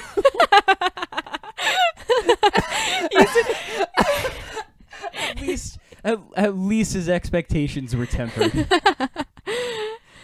I'm proud to have a brave father, though. Oh, it's such a hopeful child, but realistic too. The best part is it was Chris writing this. Yeah, there's a certain amount of self-awareness. I know. Because the weird thing is, he has a self-insert, but also Sonichu is his avatar. Yeah, in it, it's this really strange, narcissistic sort of roster. Which, I mean, let's be real. I mean, no matter what you create, it's always going to be a portrait of yourself, you know?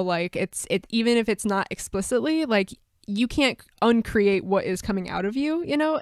Even minimalist and supposedly objective art, it's still coming from a point of reference and a context within the time frame that you're creating. So I don't feel it's too weird to project a bunch of stuff onto of yourself into this character, but it is just, I mean, there's so much ego here that we've seen already, with the copyright and all this stuff. So it's a little much. All right, shall we continue? Yeah, look, there's signature down here. Yeah. This is weird too. Let's just bring attention, not that it's just a signature, but why would you sign a comic page, you know? That's not how comics work, you know? Because there's white space that needs to be filled. No, but it's weird. It's this is what you would do with a painting or a drawing, you know? That comes from that tradition. So that's another strange kind of influence entering in, but it's not pop culture media at all. It's just but it's this tradition, which, you know, might come from they were taking in art classes, right? So yeah. All right. Oh, classic Sonichu strips. Again. Oh my God. And then this is cool.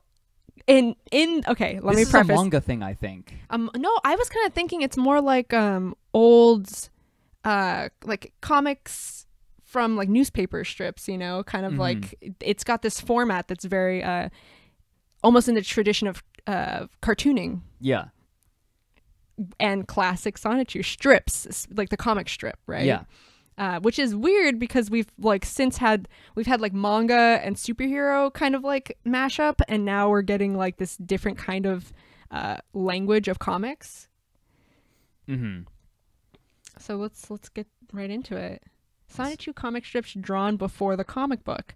Oh, so this is classic. Yeah. This is him like recycling old material. Is this supposed to, like in comics where you see they'll be like, look at the process that like led up to this. Yeah. So I guess this is kind of that. Nobody wants to watch the process behind down the rabbit hole. It's really boring to watch. Just by the way. Lots of clicking. Oh, Okay. so Tails Sweet says, thanks for saying that age doesn't matter when starting art. I used to feel discouraged that I started being serious into art at 12. Love both of you. Oh. Aw. No, really, like there is, yeah. If you want to do art, do it. Like I picked up a new instrument like 6 months ago, which, by the way, I'm not going to say what it is, but it is going to be the subject of a later down the rabbit hole. No, it's weird as all get out. Anyway, spoilers. Let's move on. We keep getting sidetracked. Okay, introducing Metonic and Vamprosa. I keep getting sidetracked. And Sonichu plus Metal Coat plus Trade equals Metonic, and Rosichu plus Highest Friendship plus Level Up in Midnight Hour equals Vamprosa. Right, so like certain Pokemon, especially as you got later in the game series, would require had more and more stringent requirements for certain evolutions. That's right. Interesting. Yeah. I'm gonna voice Vamprosa. I really love vampires, so wow, honey, you are quite the hard worker. Okay, what is that? I thought it said thanks, motherfucker. Like just from a distance. That would be so much better. I would love that. Thanks, sweetheart. I could cut 100 logs before breakfast, but I ate lunch a couple of hours ago. I think it was supposed to be a joke. Okay. Well, there's something to say about putting the punchline at the end of your page. Like if you're doing comics, always put the joke at the last corner, because that will be for like comedic timing pretty much. Yeah. For pacing, that's actually the right choice. Yeah, time is such a weird thing when it comes to comics. Yeah. Because the composition of the image messes with the speed at which the reader digests it. Absolutely. Yeah. Okay. Sonichu by Christian W. Chandler, drawn January 3rd, 2004. Well, Sonichu, I've been living my life and being beautiful. Hey, Rose, what's new? It's backwards again. Weird. Again. Okay, again, it's with these two. Like when Chris was emulating the shoujo manga. Yeah. Sort of. Yeah, no. But again, I think it's more to do with the fact that they set themselves up with the wrong, like if it would have been easier if they put Sonichu on the left and her on the right, but instead I'm guessing they did the drawings first, and then they were like, like I want Sonichu to actually be talking first, and Sonichu has a question for Rosie, and it's like, you can't undo that, right? But yeah. Oh, so apparently the logs thing was a joke stolen from Excel Saga.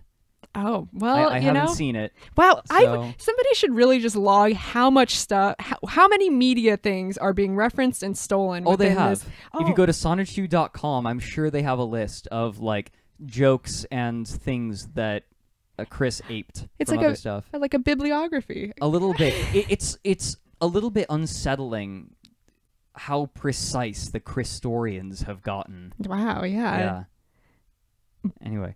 But seriously, I wish I didn't have to work so hard. I'm tired of it. But being with you, a great friend, makes me feel much better. Anyway, Me too, Rose Chew. Interrupt. Again, it's like right to left. Yeah. Okay.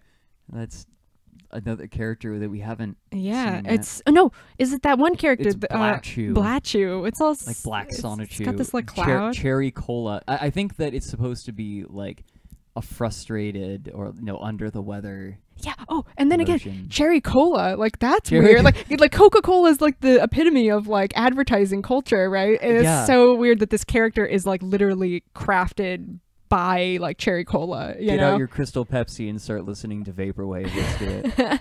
Bringing it back.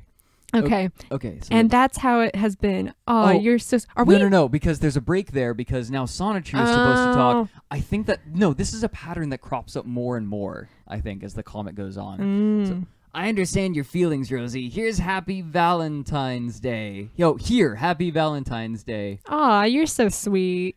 And again, we have Janus making an appearance. This is horrifying. Oh my god. Wow. I kind of like visually, I think it's kind of cool that like what's happening, but it's so weird. It makes no sense for the comic. But there's shock happening. Yeah. Like there's this exclamation mark right here. And so she's like, oh, I get. So her head's kind of like turning dramatically, and she's like, yeah. oh, and like she's looking, and he's like, oh, like what? Like what is it? Wait a minute, but isn't the blue stripe supposed to be down the front of her dress? But look where she's facing.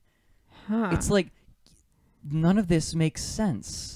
Yeah. Because now because she's facing the wrong way. Oh, so I see. So we were looking at their backs. At their backs, but now like her back is to her front is facing the wrong way, but yeah, and the arms aren't crossed over. No, and you see Are we really trying to make sense of this? No, well, you know what they're doing? The problem is they're breaking the 180 rule, the 180 degree rule, which is like something that's specifically very important to film. Comics can kind of break it and get away with it, but it's essentially this idea that there's this like invisible like circle around two people, and that there's this like 180 degree, there's this line that cuts down the center, and you have to, the camera, so to speak, or wherever you're positioning your like your gaze has to remain on like that one half of the camera so as not to confuse people, so you don't like cross. So you're not getting this like issue of like looking at them from the front, then seeing them from the back, and then them switching places in like, because what it does is it confuses people. Like you can't figure out where someone is in the space. And I mean, you've probably like seen it in like new like kind of amateur films where you're like, whoa, like that person seems like they just like went across the, like they just moved, and it makes no sense. Usually accompanied with a sharp increase in noise. Yes. Like that hum. Yeah. It's classic. Okay. Black Sonichu, quit following us around. And that's the joke. That's it. Ha ha. What? Ha ha ha ha. Why aren't you laughing? Well, but again, you know, like if you're gonna have a joke, put it at the end. But hopefully your joke's funnier. Sonichu by Christian Weston Chandler, drawn March 18th, 2004. Oh, so this is even older, because this is... Yeah. This is new. Younger, okay, yeah. March. Christian plus Sonichu, versus the mastermind. Ooh. Since you will not leave me alone on my love quest, we have no choice but to fight you. Hee hee hee. Hee hee. So, this has background. Uh-huh. I'll explain once we finish it. Yeah. It's really short.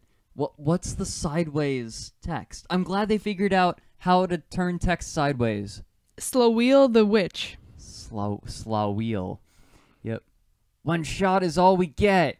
Shinya Hame. Oh no. Yep. Thunder. Hee. Yeah.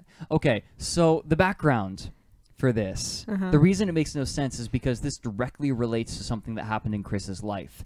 Slaweel is supposed to be, their full name is Slaweel Ryam, I think it is. Yeah, because forward, it's Mary Lee Walsh. Oh, okay. Or something, hold on, I need to figure it out. But yeah, this character is based on a college counselor that banned Chris from the campus for a year and forced him to take counseling for anger after he kept putting up attraction signs all over the school asking for a boyfriend-free girl. Yes. Yeah. That makes sense. Yeah, so he villainized her. And turned her into a witch, which I think is, it's so classic to turn women into witches when you're like, you want to demonize them. And that is such a weird thing culturally and phenomenology. Like, I've read a lot of books about it, like Caliban and the Witch by Sylvia Federici. Like, you should read it if you're into witches and like the history and how it relates to like our culture at large. Just saying. Thank you. Yeah. Sonichu by Christian W. Chandler, drawn May 8th. So about 2 months later. This is so tiny. Okay. So this is not clear, but this blue hedgehog is not Sonic. That is another iteration of Chris. You can tell by the little the logo. The like medallion. Yeah, it's now a part of them. Yes. So I can't. God, it keeps getting smaller. Mm-hmm. Sonichu, Nate Sirk has my mom. We have to save her. I'm with you, Chris Chan. He won't get away with this. I just hope that she's all right. Ha ha ha. When those hedgehogs learn of your capture, they will run into my trap. What's this? This is foreboding. It looks like eyes. I think it's them like hiding. Did they like sneak in through the ventilation ducts or something? Yes, they did. Haha. And those are supposed to be like rolling circles. Mm-hmm. Nate Sirk, release my mom or we will give you the shock of your life. Yeah. Take one step closer and I'll press this button which will make your mother's cell explode. You don't want that, do you? A step, huh? How about a spark? Got it. Oh no. Oh, who's that? Oh, Mom. That's Mom. In a very unflattering drawing of her. Are you all right, Mom? Yeah. I am now, thanks to you and your son. Happy Mother's Day. It was a Mother's Day present. It's so interesting too that they there referred these. They referred to like mother and like the father and child. You know, like that this is dad, right? Mm-hmm.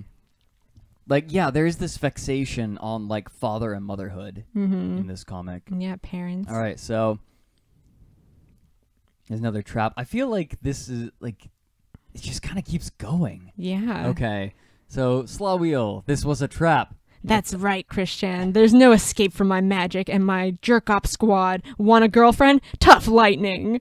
Bring it on. And then he just gets shot. Fucking clubbed. Ow!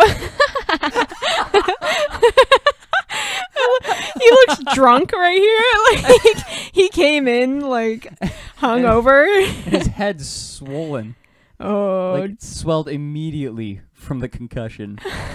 dirty. Oh, dirty rats. They're so angry. They are very unhappy. Oh no.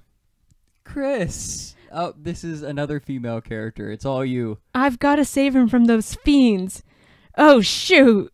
And then the jerk cops power down? After changing backs. Chris, are you okay?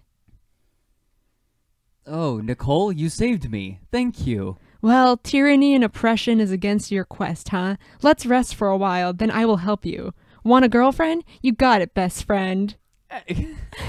And so is Nicole So we're not done. There's a whole other chapter in this. God, like, this is crazy. Why do we have all these, like, sub-episodes? Like, it just kind of keeps going, doesn't it? I haven't missed any super chats, have I? I kind of got engrossed.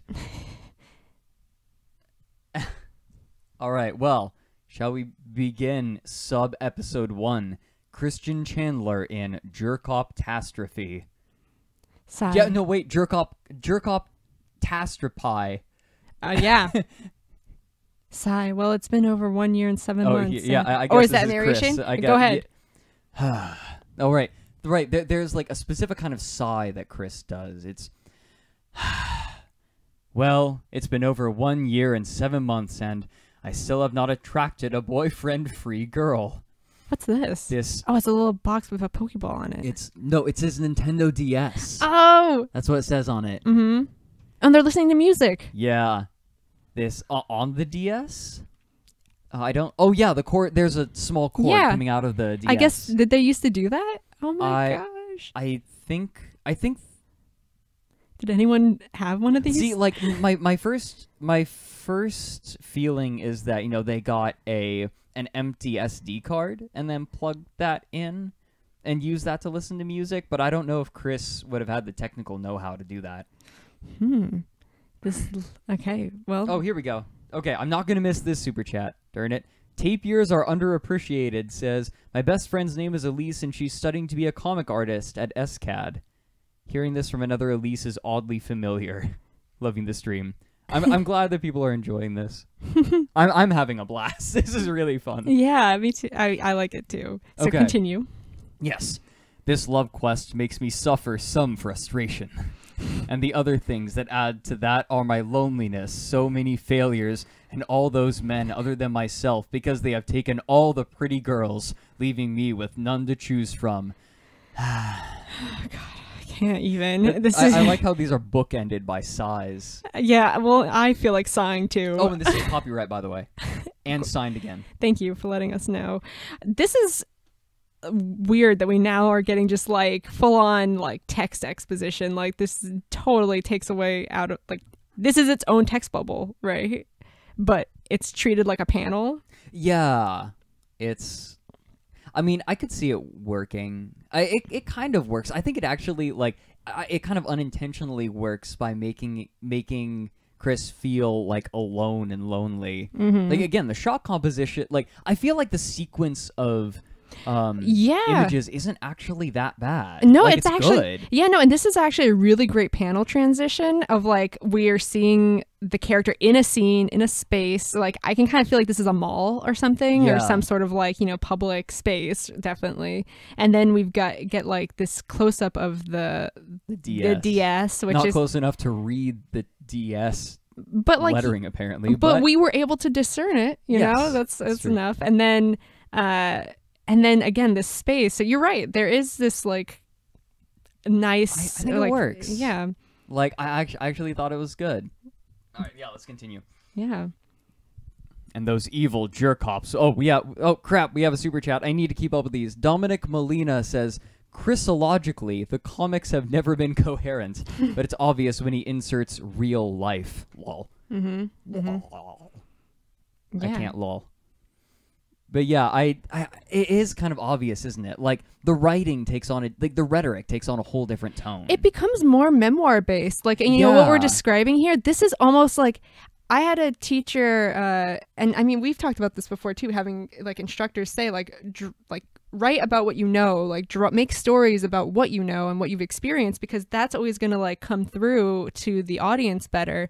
And like I think what you're like picking up on here is like they're writing from their experience, you know, like, and this feels like a place that they've been to. Like this is something like this little detail here, these details in the background. It's like they add to this like setting that makes you kind of believe it, like, and feel like this is a world, right? They definitely try. Yeah, and memoir can be so much nicer because you can kind of like put yourself better in it and believe it, whereas like you know, like the fantasy end of it, like that's also important, but sometimes when people like try to start off like going into these grand epic narratives, what they'll run into is it feels totally shallow, right? Like it's like you're just writing kind of like fluff that means nothing to anybody else, and because you're not imbuing it with any meaning, whereas this does have some like comes from somewhere in like important in you. All right. All right, let's actually turn the page now. All right. And those evil jerk-hops won't leave me alone either. I'm just a lonely, frustrated virgin looking for true love. Hey, it's truth. Do you want to be the jerk-hop? Yeah. Hey, I'm calling you out. Huh? I'm so sick of your complaints and tears, on and on about how lonely you are and how you need a girlfriend. You're nothing but a lowly liar and you solicitor. Shock. Well, there's an arrow to take you through the comic you know panels. that's never a good sign. I feel like you don't need to talk about that. Yeah, you know. Yeah. Never let an arrow guide someone. Shock. I don't know if he's saying that or so just leave me alone, you villainous jerk-hop. How dare you, you jerk. I am only looking for true love and trust. No dice. My fellow jerk-offs will fight you and force you to leave. I don't want to fight, but if necessary, I will defend myself. Cuff him. And then action. It was then like someone comes up and smells his armpit. And he's like, hey. Oh, did he kick him in the balls? Kicked him in the balls! Ah! Shit. Nobody sniffs my armpit. This was before dabbing was invented, so they had to come up with clever ways. Oh, and someone says someone super chatted saying just wanted Ludovico. Ha, I get it. Just wanted to contribute and say Down the Rabbit Hole is one of the best things on YouTube. So macabre, but so fascinating. So much respect for you. Aw, thanks. The next episode is really macabre. It is. Yeah. I can't wait to... Elise knows what it is. We know each other. Yeah. Okay. Let's not get bogged down talking about... Okay, so ball kick. I better transform quickly. While punching. While punching. Electric hedgehog power. Da, da, da, da, da, da, da, this is like a Sailor Moon transformation. Correct. This is what I was holding back telling you way back when. These transformational sequences are really common in the comic, and they'll take up whole pages. It's Sailor Moon. It's literally Sailor Moon. It's wonderful. I like the way he drew his own ass in like the center panel on the bottom. The tail sprouting out. There's something wonderfully round about it. Swiggity swooty. I also want to bring attention to this before we move on. Like this character, it's. Wait a minute. His badge keeps changing shape. Yeah. We have the diamond, circle, square. We hit all the shapes. All right, continue. But I love the kind of shape of him and like the big opposing nature in the panel. Like you really feel like, oh, this is a big like mean dude who's gonna give him a hard time. But he also keeps changing shape. Yeah. Like in the last one, he becomes Bubble Boy. Yeah. And the badge almost looks like a reflection. Yeah. So it looks like he's just a very polished brown bubble. Yeah. And then it's like, God. Okay, let's Sailor Moon. There's more transformation, right? Okay. And so there's a lot of transformation happening. There is, yeah. And now they're the Christian Sonichu. Fights in the Sonichu universe are turn-based. Mm-hmm. Oh, okay. Now watch me metal armor equip. Oh, they get like an awesome metal suit. Yeah, it's kind of rad. Yeah. What's this ticking clock? I don't know. I think it's. I'm willing to bet that it's also aped from Excel Saga. Can anyone confirm that? Like, is that? Because the first thing I go to is like Madoka, but like I've seen like 5 anime, but. I wonder, it's got to be from something. I don't think, like, I just think clocks because of the one character. But this was way before Madoka. So, Rocket Punch. Clunk. Mega Kick. Yep, that's another Pokemon move. Back Missile is not a Pokemon move. I can guarantee that. Actually, you know what? I can't be sure anymore. Double Team. Laser Beam.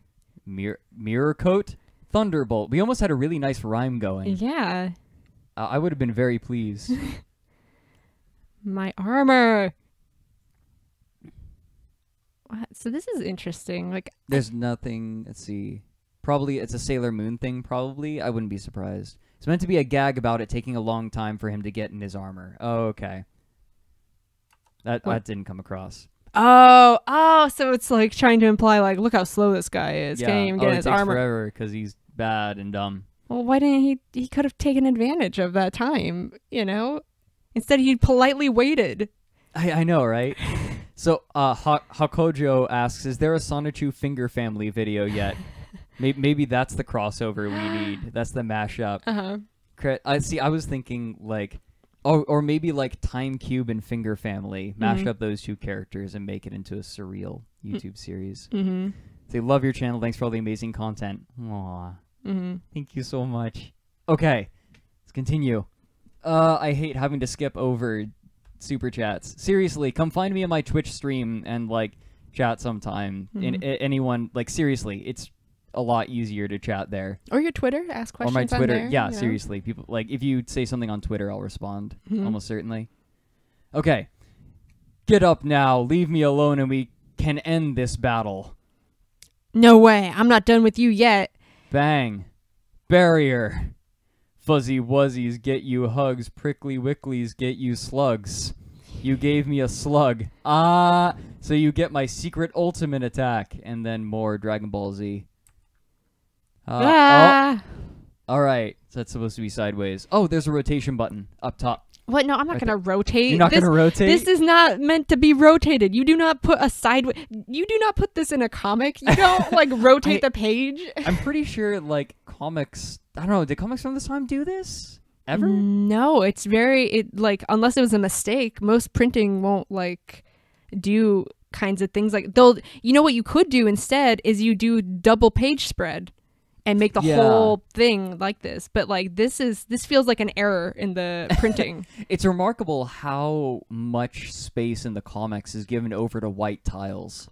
Mm-hmm. And Have what you noticed that? Yeah, to establish that there's a floor then, like, and a ground. He sprays the jerk op with Mountain Dew. Yeah, you know what this and what putting it sideways does is it makes it feel like you're falling or like that this is like rotating. You know, like it doesn't, unless you're like intentionally trying to create like a feeling by doing this, like it just like you shouldn't expect the reader to turn the page, like to turn the whole book to like look at the art on this. Mm-hmm. You should just draw it to stay consistent across, you know, like there was an awesome, like in the Court of Owls run of Batman, like this moment where it's like you have to flip it upside down, but he's going through some psychological crazy process. You're you know? kind of getting ergodic with it. Yeah, but this is like, it just is like, they wanted the space, but they didn't want to take up 2 pages. Exactly. Yeah. Well, I mean, these were drawn on individual pages, too. I don't think there was any consideration for 2 pages in a row like this. Do you think, is this based on a person or like an experience that they had? Yes. So he would keep going to the mall and like soliciting people for a relationship. And eventually one of the mall cops threw him out. And this is his interpretation of the encounter. I see. And villainizing that person entirely. Yes. He tends to villainize people in his comics. Yeah, like the whole world's out to get them. Yeah. Okay, so I didn't feel that thing. Okay, oh, you will. Getting up. Whoa! Where'd the banana come from? It's such a classic like trope. Oh my god. Oh, it's so this is caked in tropes. What is happening here? He like trips? Glasses. Oh, his glasses. Man, my glasses. Oh, it's like Daphne. Chief, your wife just called. She is divorced and left you. She took all your things and she took your children too. Also, she loathes you for your filthy smoking habit. No. So, oh my god. This gets explained. Oh wait, no, it doesn't. Never mind. So this is like a curse attack. He curses people with bad luck.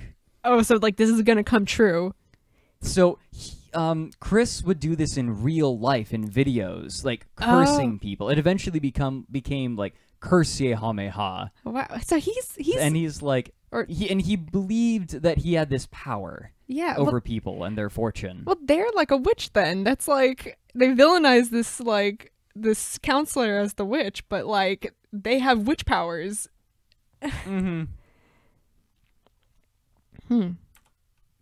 All right, that night at CWC's home.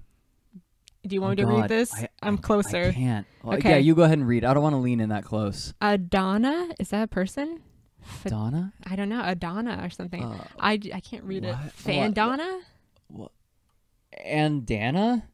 I just wanted to say that I appreciated you being the first to approach and say anything to me. I get very nervous, so I was hoping for that to happen. Also, I appreciated you taking the time to chat with Meat, the shop. With Meat? And I was very elated. Shake hands with beef, anyone? I was very excited. Elated, excited, and butterfly heartful from the positive events. But it was not very nice for you to have led me online, just to pull a prank online. I was terribly hurt. Before you stepped into my world, my heart was previously shattered due to previous events, and it was 20% repaired. After you came in, my heart had a miraculous speedy recovery to 100%. Then after I had learned... We skipped a page, apparently. Okay. All right, so, there's a page, I think, that explains the Cursehameha. Is there? Or the maybe? Hold on. Oh, was it the earlier stuff with that we kind of glossed over with all those characters and all that? No, I think that there might be a page missing. Here, keep going. Let's look at the pages in the bottom right-hand corner. And bottom... Oh. Just go back forward. Return forward. Back to the future. S8. No. We didn't. What? Tits. Okay. What? Oh, I'm trying to go forward. Are you ready? S9. S8. What? 7 and 9. What? 8. I think we're missing pages. Huh. Did this biff? Okay. Well,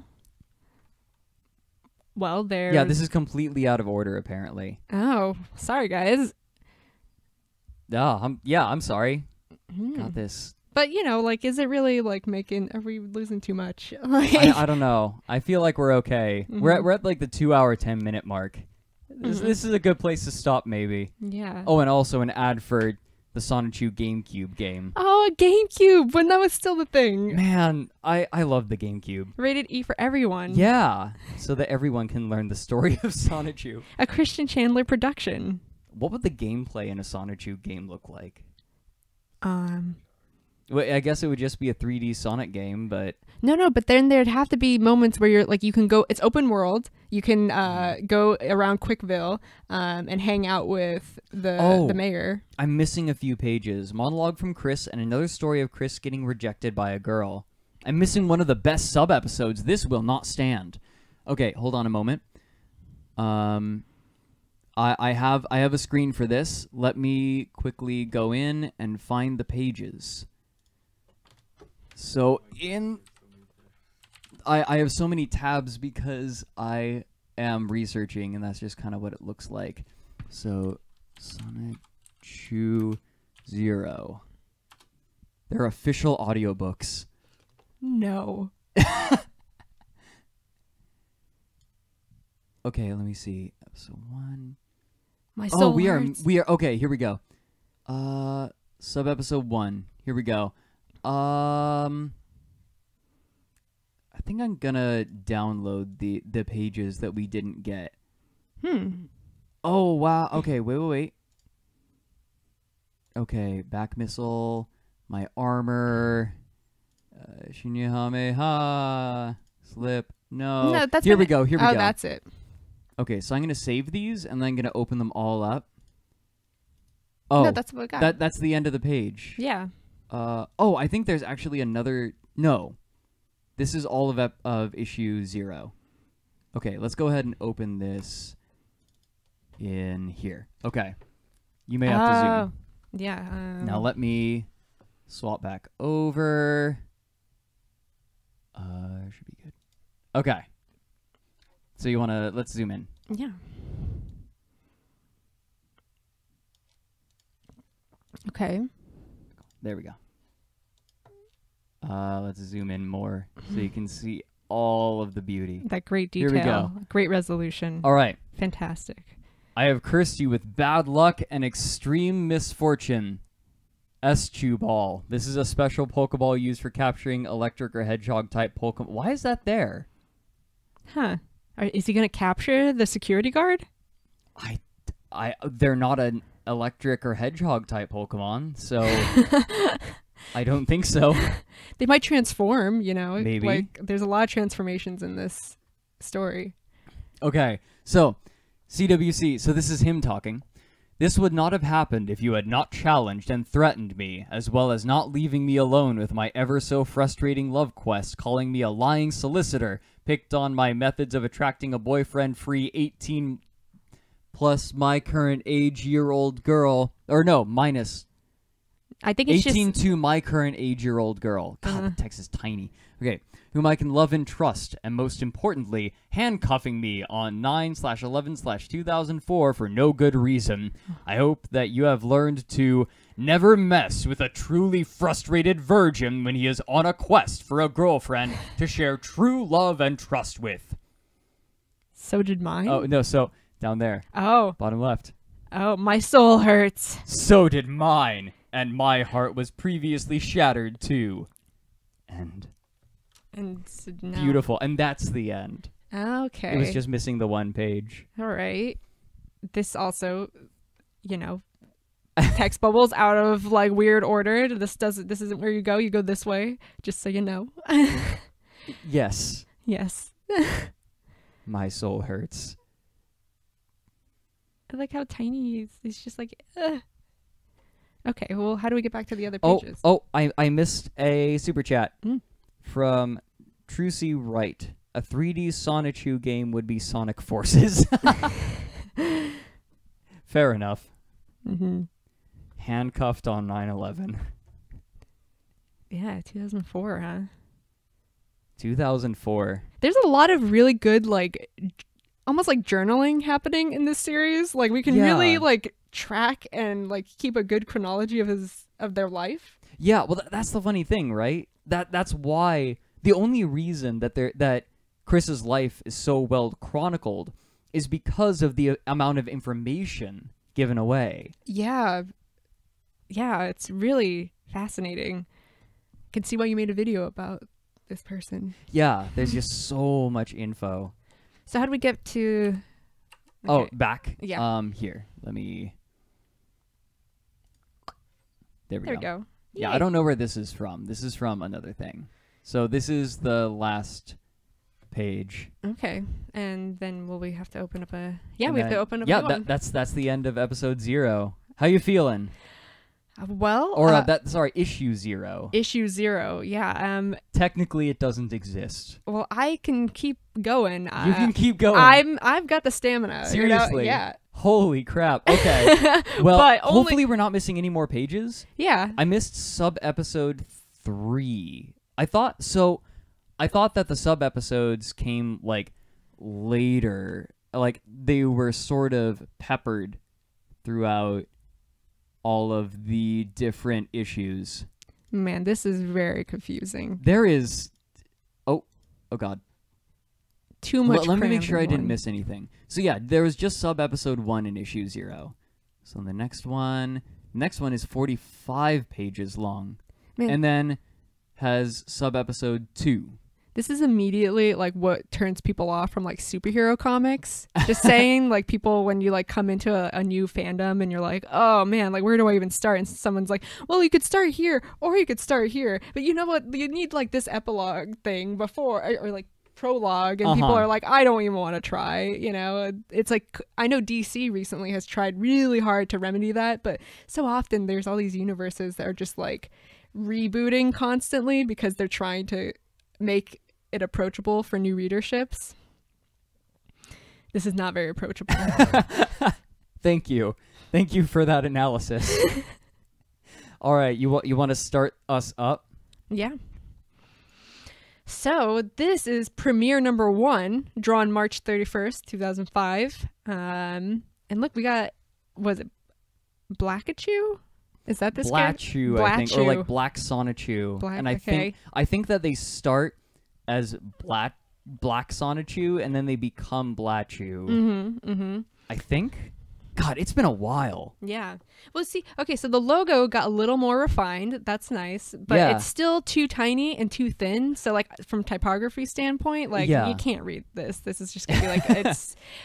Well, too- I think they added an outline to Yes. the lettering, and that's what helps. Well, it's still that weird, like, oh, I think it's just because it's like a black, but it's like not a very good marker, so it's blending and like doing this weird green halo effect. You see that? Yeah, it looks like a ballpoint pen. Yeah, we didn't talk about the quality of the materials being used. Hey, you know, that's no excuse. Look at Henry Darger. Yeah, no, you're right. You're absolutely right. He made magic from what he had, and With no training. no Chris training. even had some training. We can't even... That's the funny thing. We were talking about this a while ago. Whether Chris's art constituted folk art or not. Yeah, or, is it considered or naive art. outsider art? Yeah. But it isn't, because they have like a computer-aided drafting and design class. Yeah. They've been to school for art. Yeah. I guess like it's- if you think of if Henry Darger ever had any sort of art class in school, I guess maybe you could discount them, but I don't know. It's like, it's hard to say because, you know, like, these are not hard, fast rules, so to speak. It's kind of like there's also things about an aesthetic. So I think you could debate and argue, arguably say.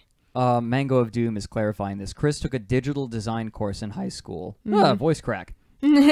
Sorry, I threw my voice out last Tuesday, and it's still a little bit wonky.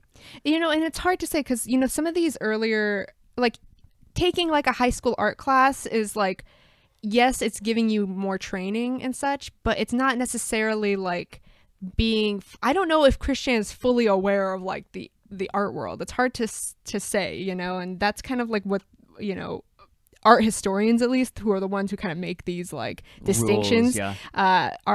Are looking for. It's like they're combining, they're looking at the experience, their like awareness of the, and like their ability to, artists' ability to articulate their place within the bigger art world. And I wouldn't say that Christian can really like articulate that, you know. And so it's like, I think you could make the argument, but at the same time, like people have said and clarified that they had 5 years of like experience that they claim. So well, Chris took 5 years to do a 2-year degree. Well, I would say, you know, maybe leave it up to the chat. Like, I wonder, like, do you guys think that does this have value as folk art? Is it outsider art, or is it like something else? Is it just amateur work? You decide. All right, let's get into Sonichu. Finally, we're on the first issue. And we get all these text bubbles. This is actually, there is a kind of like harkening back to old comics that would like kind of lead in with the action. Yeah. All right. So unfortunately, Sonic, yes. Oh, it's backwards again. The text. Is that supposed to be your clone? Unfortunately, Sonic, yes. Chemical chili dog? No, cherry cola. I think Chemical X is a Powerpuff Girls reference, It right? is. Yeah. Okay. Look, I can't, I want to really look at the list of everything referenced. All right, we got the copyright page again. Thank Yeah. goodness. Consistent. Episode 4, Black Sonichu in Darkness, Speed, and Lightning. With an accidental dose of cherry cola. So weird. I kind of like though the way that these like these letters and the words like match to like what it's about. So you're like speed, and I mean this is kind of a good instinct to follow for designing text. But then, you know, the Comic Sans gotta bring it back into perspective here. It's convenient. And it looks so fun. It looks fun, Elise. It looks fun. I'm not having fun. There we go. All right. Nate Sirik, even though you have lost your battle... Oh, wait, this is Eggman. Nate Sirik, even though you have lost your battle with that hedgehog, Sonichu, I am proud that you were able to obtain a sample of his DNA. I then located the base of Dr. Ivo... Oh, wait a minute. Who's this? Oh, this is Giovanni. Oh, it's Giovanni speaking. That's Giovanni, and that's Eggman. Eggman's... Oh, what is that? It's like he was body snatched. Look at that mouth. Oh, that's horrifying. All right. Nate Sirik, even though you have lost your battle with that hedgehog, Sonichu, I am proud that you were able to obtain a sample of his DNA. How? I then located the base of Dr. Ivo Eggman Robotnik. Needless to say, after I showed him the photo of that Pokemon, he was astounded. After we shook an agreement of Dr. Robotnik reconstructing the DNA machine that was found on New Island. What? Is that...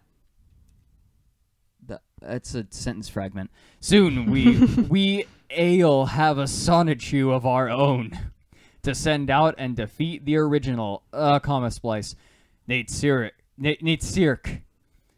I keep saying Nate Sirik. Our victory is assured, or I am not Giovanni, the leader of Team Rocket.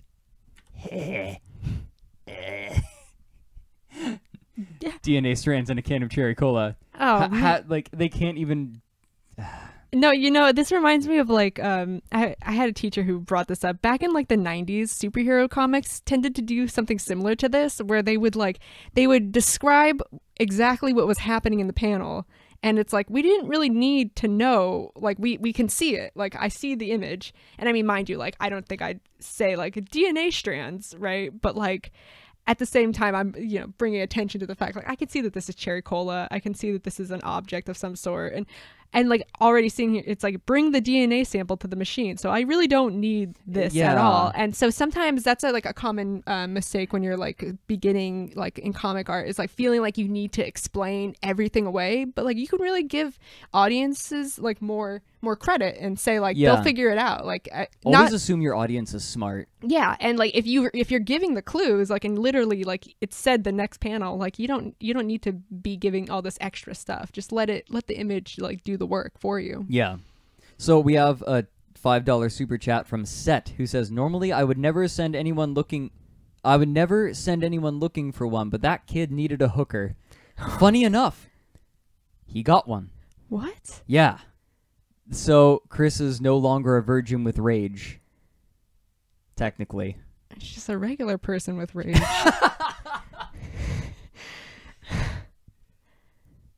Anyway, so yeah, that happened. We'll not linger on it. Mm-hmm. So DNA, cherry cola. Uh-oh. It's spilled. Oh, well. Oh, well. I like how the machine looks like a vacuum cleaner. Yeah, I kind of, well, okay, wait, is this supposed to be 2 panels? I was about to say, like, I like the composition of this, like how this kind of takes up a bunch of space, but it's 2 panels. I think this is actually like a split. Oh, yeah, there's the black line. Yeah, but... Or like black, see, and that's like confusing because you can't really tell, like, you really don't want your art to like see, like, that's why we create these, the gutter has so much space here because it really lets people know that like these art pieces this is separate and this is where you have to make the jump between the image. When you have it like just close together like this, it's just it's going to just become harder and harder to distinguish art from itself. Yeah, it doesn't help that like you just have the one little line and then the blue on blue. Yeah, which is to say though, like you could totally use this to your effect in a story if you wanted to create kind of like things are blending together and you're trying to create a kind of like maybe trippy feel or something like that. But this is just like, it's just confusing, right? Okay. I missed another super chat because I'm the worst. Oh, Ark actually did one for $2 saying, amazing stamina, guys. Keep up the great work. I mean, would you call this great work? It's something. It's something. Like it's taxing. When I was in college, we had critiques that would last for like 3 hours, right? Yeah. And it's kind of, I knew actually there's some art colleges, really pretentious sounding schools, but that had critiques in the master's programs that would last like 24 hours. What? Yeah. And it was a whole like thing my teacher told me about where, they like pretty much shut themselves off in a room. They had like little like stations where people could like sleep, and take was like there a nap. Porta potty? Yeah, of course, right? But they just pretty much dedicated. They were like, we are really gonna like just spend a whole like period talking about art and the work that you've made and really pulling it apart and seeing how much they could like dissect everything and it's a real kind of amazing concept to think about. I mean, it sounds intense. They take breaks, right? Yeah, of course. Of course, you could take breaks throughout it, but like that kind of intensity, like there is a kind of place to really. It's so like great to learn from critiques, and the longer you can get like feedback from people, it's like value those people who will like give you really thorough feedback on your work. Mm-hmm. All right, so analyzing data, adding inputted DNA, adding inputted data, Pokemon identified, begin cloning sequence. I think this is ripped off from Pokemon the first movie. You remember that? Because Mewtwo had like his cloning tanks. Oh yeah. Okay, so man, I'm so impressed with myself being able to remember all this. Oh, and so he's in Tank Mother. Maybe it's the liquid. Yeah. But this Sonichu looks black to me. I want to point out too, this is one of the most common mistakes for paneling that early comic artists make. Like, I think everyone who's ever made comics has made this mistake. I've made it many times when I was like starting out, but like this, you should just avoid this entirely, like doing 2 stacked panels next to like 1 solid panel. Like people end up doing it because of like they want to try and fit like as much space and story into things, but like it honestly it doesn't work, right? Like it breaks the rules and people just don't know whether they should go down or to the right. And of course, we've got the arrows to clarify, but Just don't do it. Yeah, like there are better ways to do it. Absolutely, yeah. Yeah. See, All right, let me do my best shadow voice. Sonichu, Nate Sirk, powerful. Counterpart? What information are these fools trying to brainwash into me? I'll do whatever, please. I'll do whatever I please, but I'll play along. Oh. You are Sonichu. You obey only Giovanni and his son, Nate Sirk. You are dark, evil, and very powerful. When awakened, you will seek and fight your original counterpart. Okay. Okay. Should I be Giovanni? Well. Oh, I'm remembering, like, Giovanni has, like, a super pompous voice. Yeah, go ahead. Well, Robotnik, here's the result of your skills and our genius. What's your opinion? He reminds me of another creature I released years ago, but I'm sure this Sonichu is much stronger. Let's release him. Yes, drain the fluid and raise the tube. Boss, do you want to do this guy? I do this guy, yeah. Boss, I'm reading the brainwaves of the Pokemon. They're racing. I'm not sure, but he looks black to me. What is this? What is wrong with this kid? He already said this. Oh well, he'll still shock that hedgehog Pokemon. As if being black makes him worse.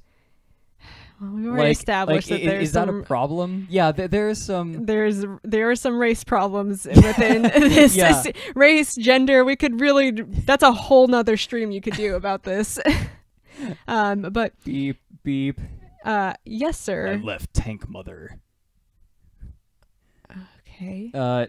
He is black. That's the third time he's remarked on how black Sonichu is. Mm. Well, I'll just call him Black Sonichu. Huh? Oh, right. God, it's so hard to figure out what order people talk in. Mm-hmm. That's fine with me. Huh? Let's just shorten that to Blatchu. Deal? Deal. My name is Nate Sirk. I am your master. This is... You're black. No, this is my father, Giovanni. Do not cross him. And that's Dr. Robotnik. My pleasure to make your acquaintance, Black Sonichu. Oh god, it looks like he's yelling. Mine as well! And 5. And 5. He's eating the page number. Oh dear. Oh god, this gets worse. It's just getting worse. I don't want to keep reading this. It's a little hard. I understand. There is some off-putting stuff happening now. Black Sonichu's rocket. Oh, and there's so much text. Oh, like the art is just everyone's just becoming floating heads. We have people from Virginia in chat denouncing Chris. It's like, Chris does not represent all Virginians. Rocket. Yeah, this is just a ripoff because I remember Shadow had like rockets in his boots. Oh, okay. Like robot boots. Yeah. Okay. 3 hours later. So I don't know. We can skim this. Yeah, like that's really as much as I love doing Shadow voice. Yeah. So they've got the the profiles of Sonichu and Rosachu, and probably taken from Sonichu 0. They're doing some evil. They have an evil here, plan. I just want to go. I want to skim over it to see if there's anything really good. Is a clone from Sonichu's DNA? Shouldn't that make him my father? Interesting post-humanist question. I don't think that sort of existential conundrum was intended. But we live in the postmodern age, so these things just come up. Yeah. Astounding questions, Blatchu. With all due respect, I would not refer to Sonichu as your father or more as your brother. We do not even look up to him. And as my scientist Bill reported, he spilled some cherry cola on it. How would you feel if, you were a clone and it was revealed to you right after you were born that someone had spilled cherry cola onto your DNA? It's like, wow, you don't give a shit, do you? Well, that's why. Worst parents. See, that's why he's angsty. He's like, he's got daddy issues right off the bat. So let's see. Any other brown and yellow pigment? Giovanni, I searched online and I found data on Sonichu. I like how the real world and the Sonichu world cross over so much. Yes. I think what Robotnik is referring to is Chris's actual site. Uh-huh. that he made for Sonichu. Wow, it's just breaking the fourth wall. Yeah. Apparently, it was reported to Professor Oak by a Pokemon trainer named Kel. Oh, okay, so it's not the website. Okay. Oh, okay. Because we're botting that we compare these statistics with Black Sonichus and make them much stronger and faster. What is this on the other page? That's true. Yada yada. Okay, no, we're not now we have the plan to lure Sonichu into our trap. Training Black Sonichu will kidnap. After training, Black Sonichu will kidnap. After training, comma. There's a comma there. I thought it was dirt. Okay, machine to drain Sonichu's powers. All right. No, bad guy plan. We're gonna wreck some people, and it's. Yep. Then we need montage music. Oh yeah, it's a training. Oh, it's a montage. Training. Punch. You're the best around. Who's gonna ever take you down? 200 kilometers an hour. Strength test. Punch.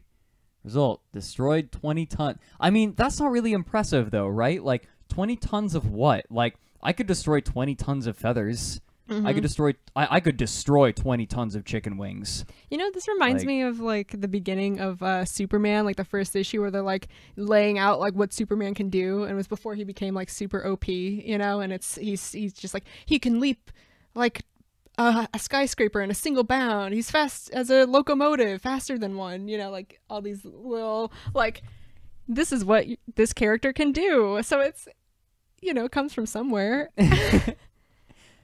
Co's Pose did another super chat and said Chris is writing his own Ulysses.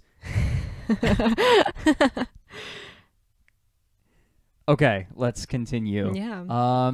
So we have meaningless stats. Like, it's so obvious how many of these kinds of games Chris has played. Yeah, well, I mean, like, we've played those games too, but I would never put this into, like, a comic unless I was trying to be kind of, like, ironic, Yeah. Again, it's derivative without acknowledging it. Yeah, which makes it kind of cringy. Yeah. I mean, I feel like calling Sonichu cringy is a little bit. It's stating the obvious. The bottom of the barrel a little right? bit. Well, they seem similar, but Black Sonichu has greater strength. Yes, it looks like he's ready for the mission. I agree. Okay. Wow. Okay, that's got to be traced. Yeah. I recognize that pose from somewhere. Hold on. What is that from? It's kind of a cute pose. It's like, look at me. Is. Like, little foot out. Yeah, like it is kind of cute. It doesn't look like this is supposed to be like the bad. He's gonna cause some problems, but he's kind of adorable. Yeah, it's. I guess my training is completed. It's time to prepare to encounter my brother Sonichu. To be continued. There's a lot of space given to floor paneling. Yeah, and this just whole this is. Just like compositionally and coming from especially the drawing and painting background, all this empty space is not doing anything, and our eye, when we look at images, we totally do the same thing. We read it as we read text and go from left to right and go down to the far corner of the page, and so we're just starting off with emptiness, Yeah. Okay, so chat's helping me out here. It's a pose from Sonic Adventure DX. Oh, okay. Yeah. Voice crack again. Holy goodness. So he's swiping it. Yep.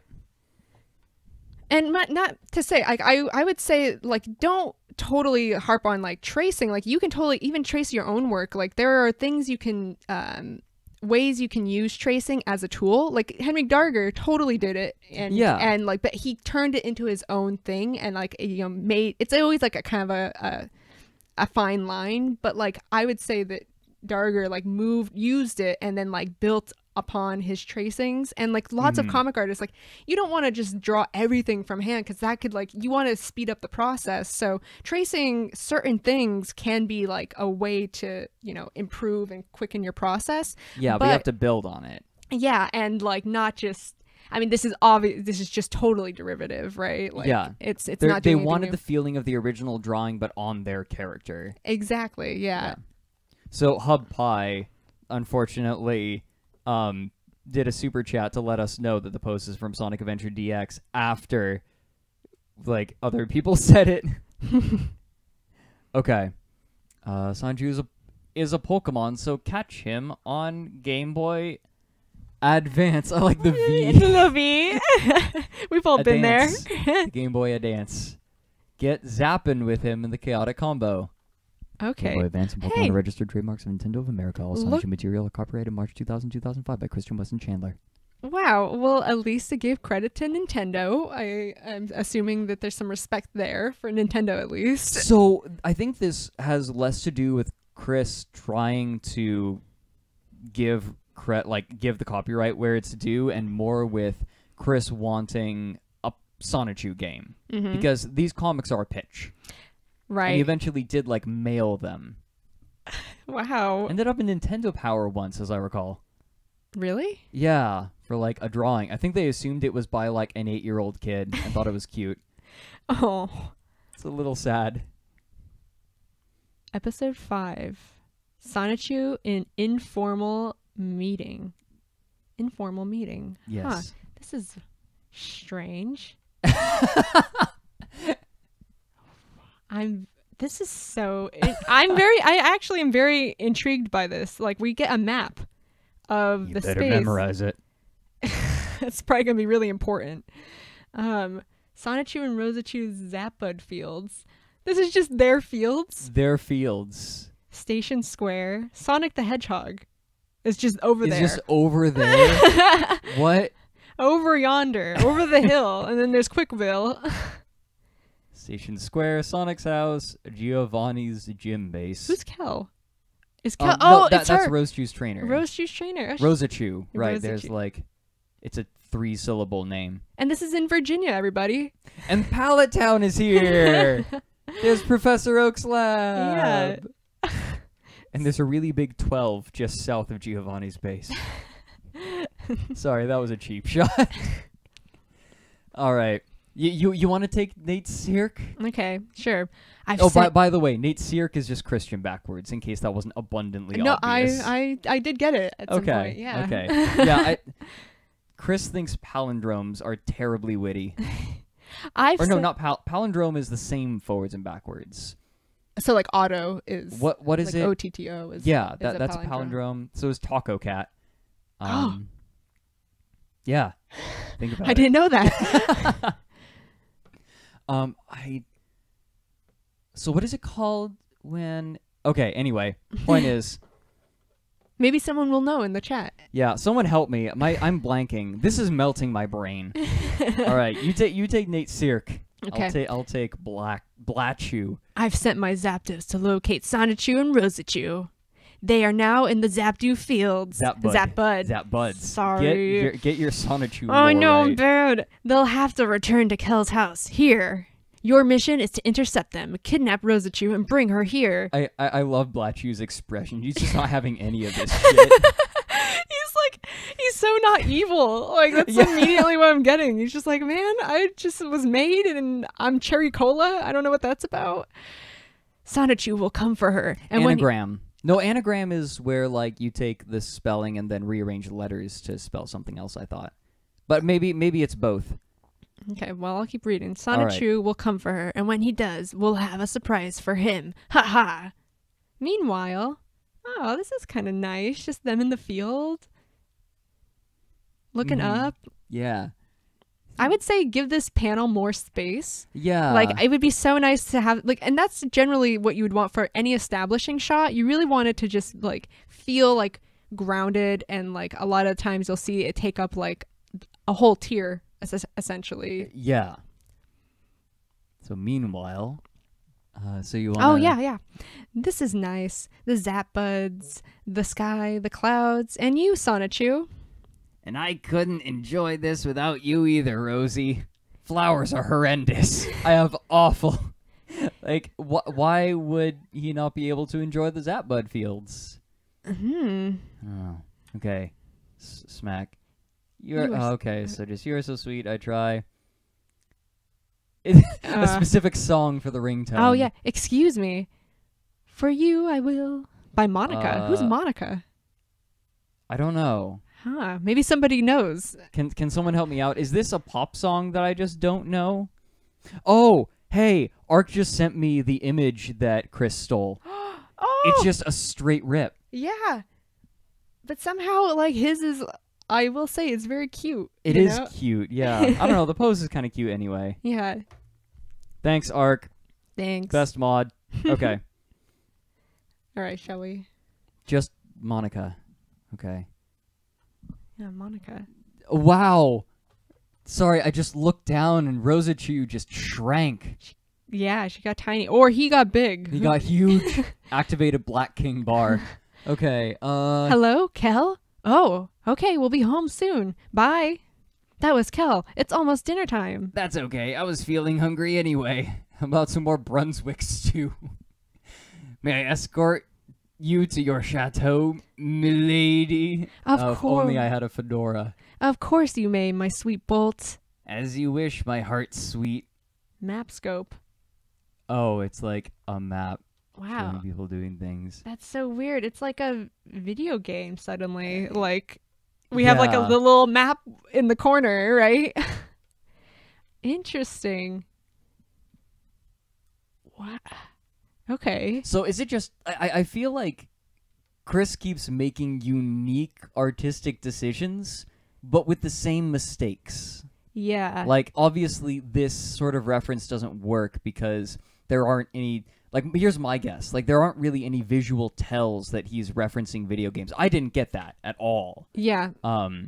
But, like, maybe a more skilled artist would be able to emulate the graphical style of a game's map screen better. Yeah, well, I mean, like, it just gives me that feeling because we're in that, like, aerial perspective and, like, you know, it feels like a kind of clumsy solution to showing characters traversing, like, time and space going across, like, an area where on top of, like, you wouldn't even have to do, like, because honestly they already said here that, like, we're gonna go to the house and, like, you could literally just start them up at the house or something, unless I guess this is what's happening, they're gonna run into, they're all gonna collide. Yeah. Okay, so someone just pointed out For You I Will is from the Space Jam soundtrack. Are you serious? This comic is so dated in the best way. Oh my god. Oh my god, I'm so excited. You know, we, like, us 90s kids have a special place in our heart for Elise was so excited to do this. You guys have no idea. This is a good time. All right. So he's trying to show them all converging. Like, yeah. they're all going to run into each other. The Large Hadron Collider. Is this just a bush? With Blatchu eyes. Oh, he's in there. Okay. Yeah, this is like a classic cartoon thing where you just, like, show the eyes in the bush. Yeah. Or is it, like, I think anime does it too, but anime stole a bunch from cartoons, so, yeah. you know, whatever. Mm-hmm. What that's actually Sonic. I don't want to go home yet. I think I'll go check out what's that way. What's that? Okay, grammar. That's fine. At the interception, I think, as in, like, where Blatchu was going to intercept. Okay. This would be a lot better just to see, like, to take the time to show, like, all these characters, like, introduce them properly, right? And, like, give them enough time to establish that they're all going to the same spot, and then, like, the readers can figure it out from there, right? Like, oh, they're all heading to the same spot, it's gonna be crazy. Like, this is actually this bottom tier right here, like, that's actually pretty, I think it's a pretty good solution for that. Like, you've got, like, both people coming in, and, like, it would be even more interesting if, like, you added, like, a third panel here to show, like, to kind of complete, like, this shape, like the three-way thing that's happening up here. Yeah, like, it's really clear that Chris is taking things that he's seen but doesn't really understand why they work. He just knows that they work. Yeah, but then, like, of course, that is still such a rudimentary understanding that he's not really using it, right? Like you said. Yeah. So 5, 4, 3, 2. Screw it. I know that's from something. Yeah. No, that's from Red versus Blue, isn't it? Is it? I'm pretty sure. Or I think it's just also a classic joke. But the first thing I go to is. Was Red versus Blue was out around that time, wasn't it? Was it? Was it like early 2000s? Like God, is it that old? Oh No, God, no, I'm it had old. to be like It can't have been. Hold on, I'm looking this up. Yeah. Because, you know, Corey and I, that's how we started talking online. Like, we started, before we were dating, we totally talked about... It is contemporary. April 1st, 2003. 2003? Oh, my Wow. God. Yeah, because Corey and I, that was, like, the first thing we started talking about together. Red versus Blue. Really? Yeah, because we both had watched it, and we really liked it. And we were like, oh, my God, Halo. Okay, so a void comes out and snatches Sonichu. Oh, wow. Crash. Okay, well, this is a little... I kind of like the drama of, like, just seeing these panels. Like, I don't really need these ones. But seeing the, like, the crash moment here, like, this is kind of nice. Like, having the different perspective on both having just, like, banged into each other. And this crash probably should have been a little bigger as well, you know? To, like, really emphasize that drama had just happened there. I think something you're pointing out is that sometimes Chris has really good opportunities to make a page turn good or end a page well. Sometimes he accidentally ended a page well, or like there are things that are almost working, but because of his fundamental lack of understanding of comics and how the space works, it doesn't work. Like, he's emulating it, but he doesn't get why. Yeah, but there's definitely some, like, I think everybody has this, like, a kind of a sense of what works because we've consumed so much media. Like, I think in general we are all, like, we have a certain sense of being able to, like, kind of critique and, like, know the basics of stuff, but, like, we can't, like, the thing that starts to show your craft is when you're really, like, studying it and figuring out, like, why does this, you know, these two panels work next to each other and implying like they just banged into each other. Yeah, I like the bendy arms too. Like, look at Sonic's bendy arm. Yeah, I love it. Yeah, me too. And that hand, Rubber Band Man. Rubber Band Man. You remember Static Shock? I loved Static Shock. Oh, it was so good. I think they're making another one. I don't know. Oh, are they? I don't know. I don't know. Maybe somebody knows, but I understand that show wasn't perfect, but I loved it for what it was. Yeah, it was great for its, like, age range. And I love how, like, I don't know. There was a lot of fun stuff in that one. Oh, yeah, we go this way. Let's continue. Yeah.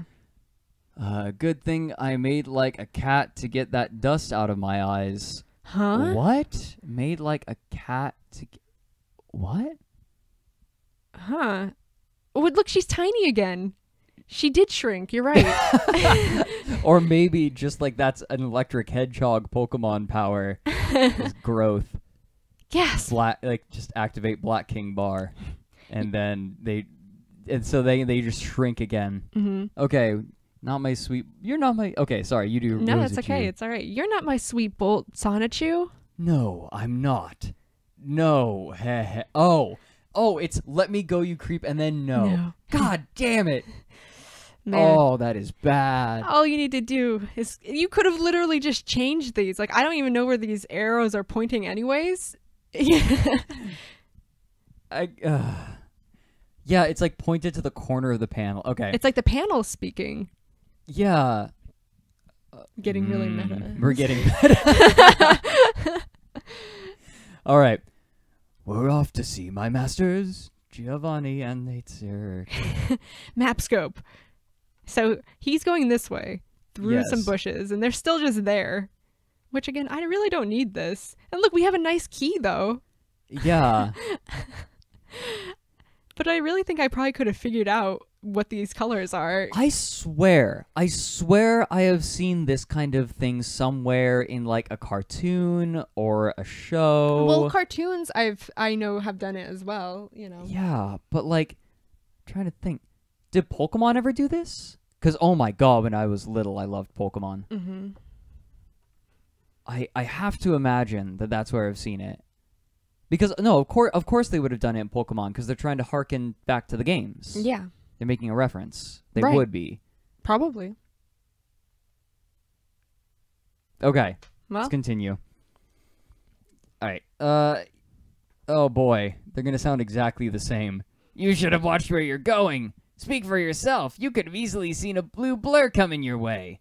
Wait a minute. Wait a minute. But you know what's kind of, this is a great opportunity to talk about, like, you'll see this in a lot of comics, that there will oftentimes be like lots of people talking all at once. And like the thing you don't want to do is just use the same text throughout it, because then suddenly there's no voice for any of these characters and you can't really distinguish them. So you're running into this problem where it's like, this is the same like size, the text size, and same spacing and such, and there's different ways you can like remedy that by like some people like to put like borders around that maybe like match a specific trait. So like in this case, like you could do like yellow around, or like make the text bubble even maybe like a pale yellow, or like have a lightning shape for the like a little for the what is it, the arrow, the little icons sometimes appear.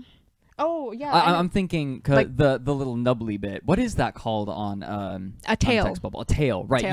You said it before, and I'd forgotten. Yeah, no, it's it can be like thank jargon. you. Yeah, so like the comic tail, you could do that, but I would say that would kind of then make it like lightning bolt tails oftentimes imply like a robot, or like almost like a radio. Like there's a lot of kind of like things we don't even pick up on that are just kind of like a part of a visual vocabulary in comics that we're kind of like, we know like this equals this, or like this, and manga does it a lot, where it's like, oh, you see like those lines that come down over someone's head usually imply like, oh, they're depressed. Yeah, but then they end up on the text bubble. Yeah, and like, you know, somebody who's totally new to comics, has never read a comic in their life, wouldn't immediately understand that. But like if you've read enough, you start to like pick up on what this is implying about this character. So yeah, it's powerful enough that like writers are willing to have that little barrier to entry. Yeah, and I mean, usually like, and you can do something like that here though, is start to establish your own vocabulary for these different characters, like what makes their like speech different, and it's just kind of like,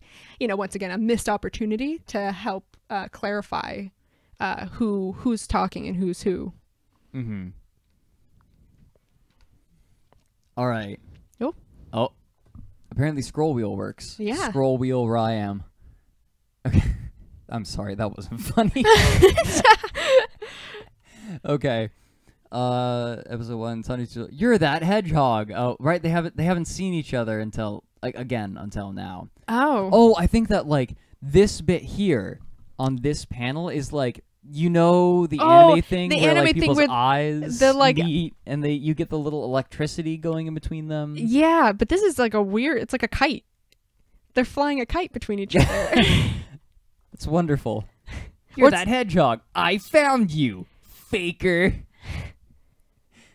Oh boy. Whoa. Oh, and he numbers them. Oh, I forgot about this. What is this? They're talking. In numbers? Well, like, the numbers are supposed to show the order in which they're talking. No. Yeah. What? Yup. Oh no. Okay, see, again, this could have all just been remedied if you had like something to distinguish what makes, like, you establish like, oh, like a lightning bolt for Sonichu, and then like, even just like a blue squiggle for him, like for Sonic. We don't numbers. That should never be your solution. Well, oh dear.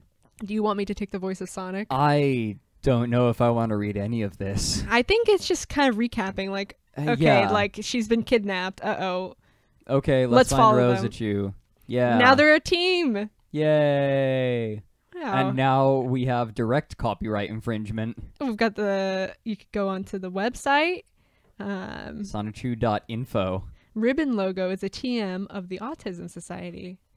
Wow. Okay. Okay. Autism awareness. I learned something. I didn't know that.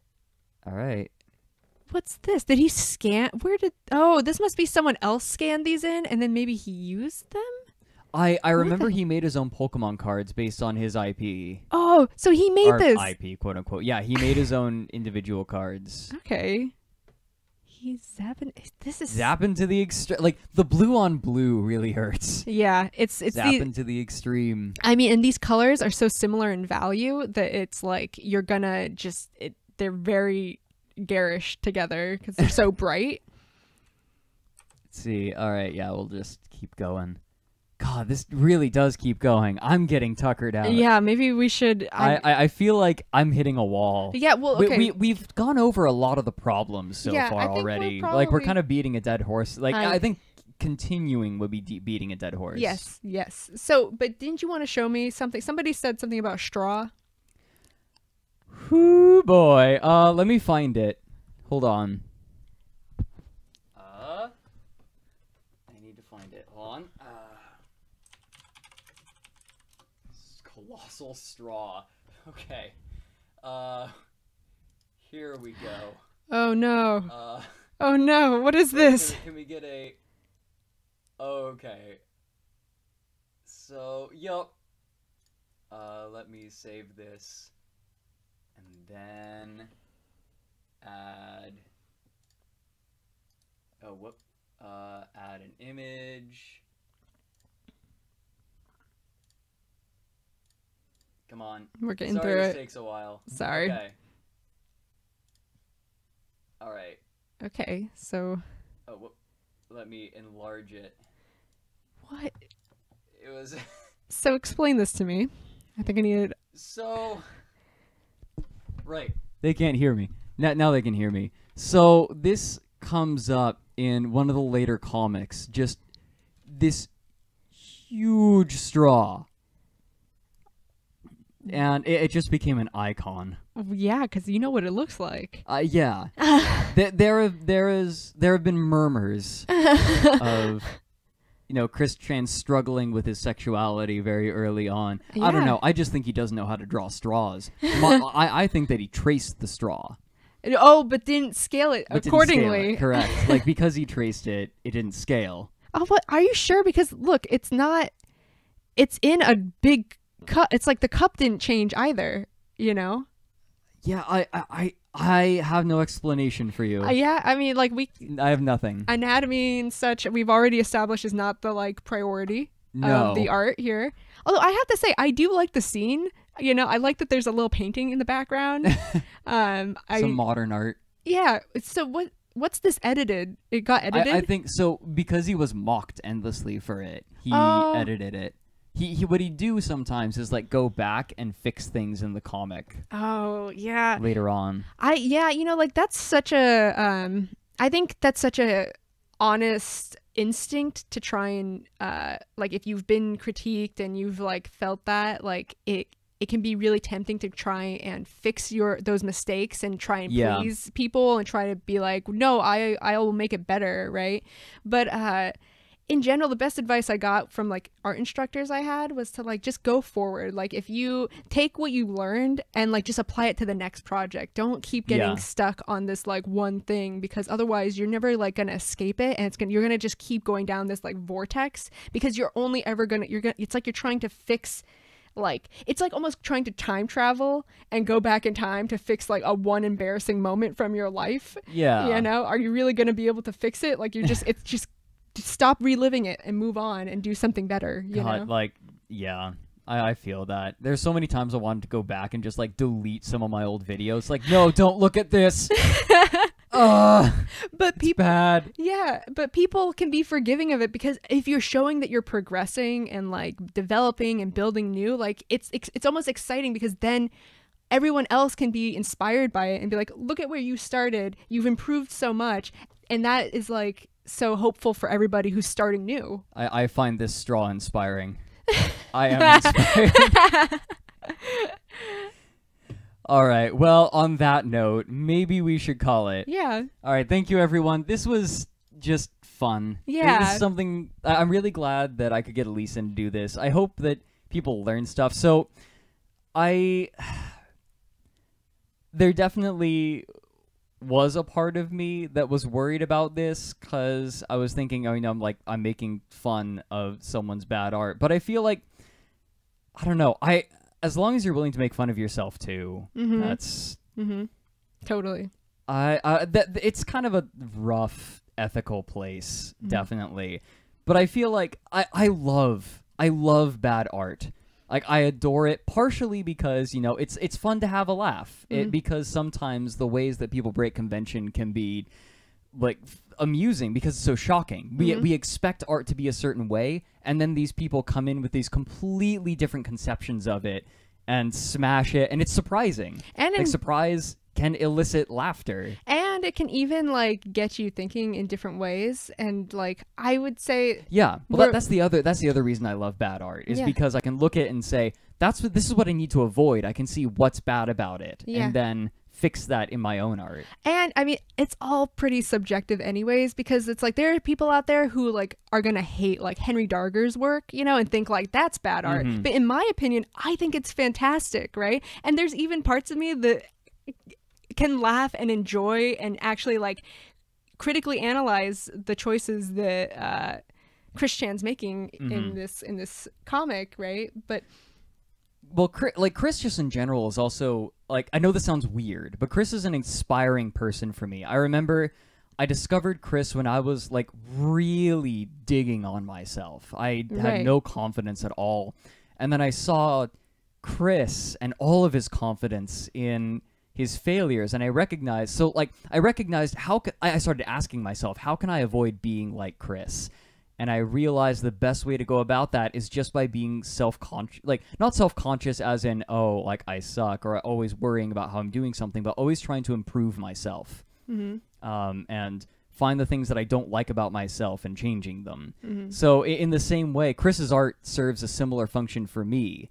Is it's inspiring in that I can look at it, I can recognize it's bad, you know, have a laugh, but then also say to myself, like, well, I can avoid this simply by wanting to get better in art and just as a person. Yeah. And then, like, even like as a piece of advice, I'd say if you're like just beginning something, like, avoid putting it on the internet. Like, you'll just regret it for yourself. Like, I have drawings that I uploaded online back in high school that I'm like, why would I do this to myself? Because it can't go away now. But it's like, again, it's not so bad, because if you're improving, you're gonna be able to say, like, look at where I am now. And like, if you just keep going forward, people are just gonna see it as like, it makes you more human, right? Like, you know, it makes you more human in people's eyes, because you're no longer just like some sort of perfect ideal. It's like you had to work to get where you got. Like everyone does.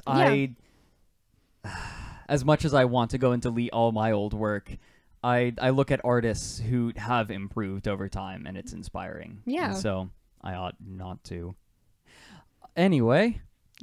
We could go on about this for forever. We have gone on about this for hours, like this kind of thing. But I think that this is a good place to call it. Well, thank you everyone for hanging out. Thank you for having me. It was a lot of fun. It was really great. So again, if you want to check out Elise's art, Elise is the designer of the Down the Rabbit Hole logo. And she also designed the gas mask cultist that appeared on some of the episodes' intros. Go check out her art at elisemccall.com. You can also follow her on Twitter at GrandioElise. Both links are down in the description. And as for me, if you wanted to say something to me, anything at all, tell me how much I suck, you can go on Twitter. Like, I look at all my messages on Twitter. Or if you want to actually, like, have a semi sort of chat with me, I stream on Twitch sometimes. I do gaming, but be warned, there will be semi-spoilers on the Twitch streams. I'm going to be practicing my... Yeah. So, you can follow me on Twitch and just hit me up. It's not hard to get a hold of me. All right. That's about it. I have nothing else. Me either. I don't think so. Actually, I had an itinerary of things I wanted. Let's see. Next episode. Yeah, I wanted to give a small episode on the next... a small update on the next episode. It's taken a bit longer for like 4 reasons in particular. One, it's going to be a longer episode, somewhere between DSP and time cube length, so 30 to 45 minutes probably. That's my estimate right now. I like long episodes. Yeah, I think a lot of people do. So also, like, I burnt out on the time cube episode. I pushed myself too hard on it, and it was hard for me to focus on anything for like a week afterwards. That slowed it down. And also, like I mentioned in the middle of the stream, the subject matter it's dealt with in a very strange way and never chronologically, but I try to do things chronologically in my videos, so I had to pick all these little pieces out of these massive other pieces, and like bits of information, and even court documents don't have the dates oftentimes. Wow, like that's surprising. they just say this happened, and then maybe like they're just testimonies from people. So it's rough. Like what I'm saying is it's hard, but I'm really excited to share this with you guys because it starts weird and gets weirder. Okay. So by the way, this stream will be archived. Don't worry. The whole thing will be available, just like the Empress Theresa stream. I did once do a stream of almost all of Digital Homicide's games, but that got wonky. I might do it again just for fun, so that there's a video of that too. Anyway, I'm rambling now. Thank you very much, everyone. I will catch you later. I'll try to have the new video out by the end of the year. Bye. Bye. Oh God, where's the stop button? Here we go.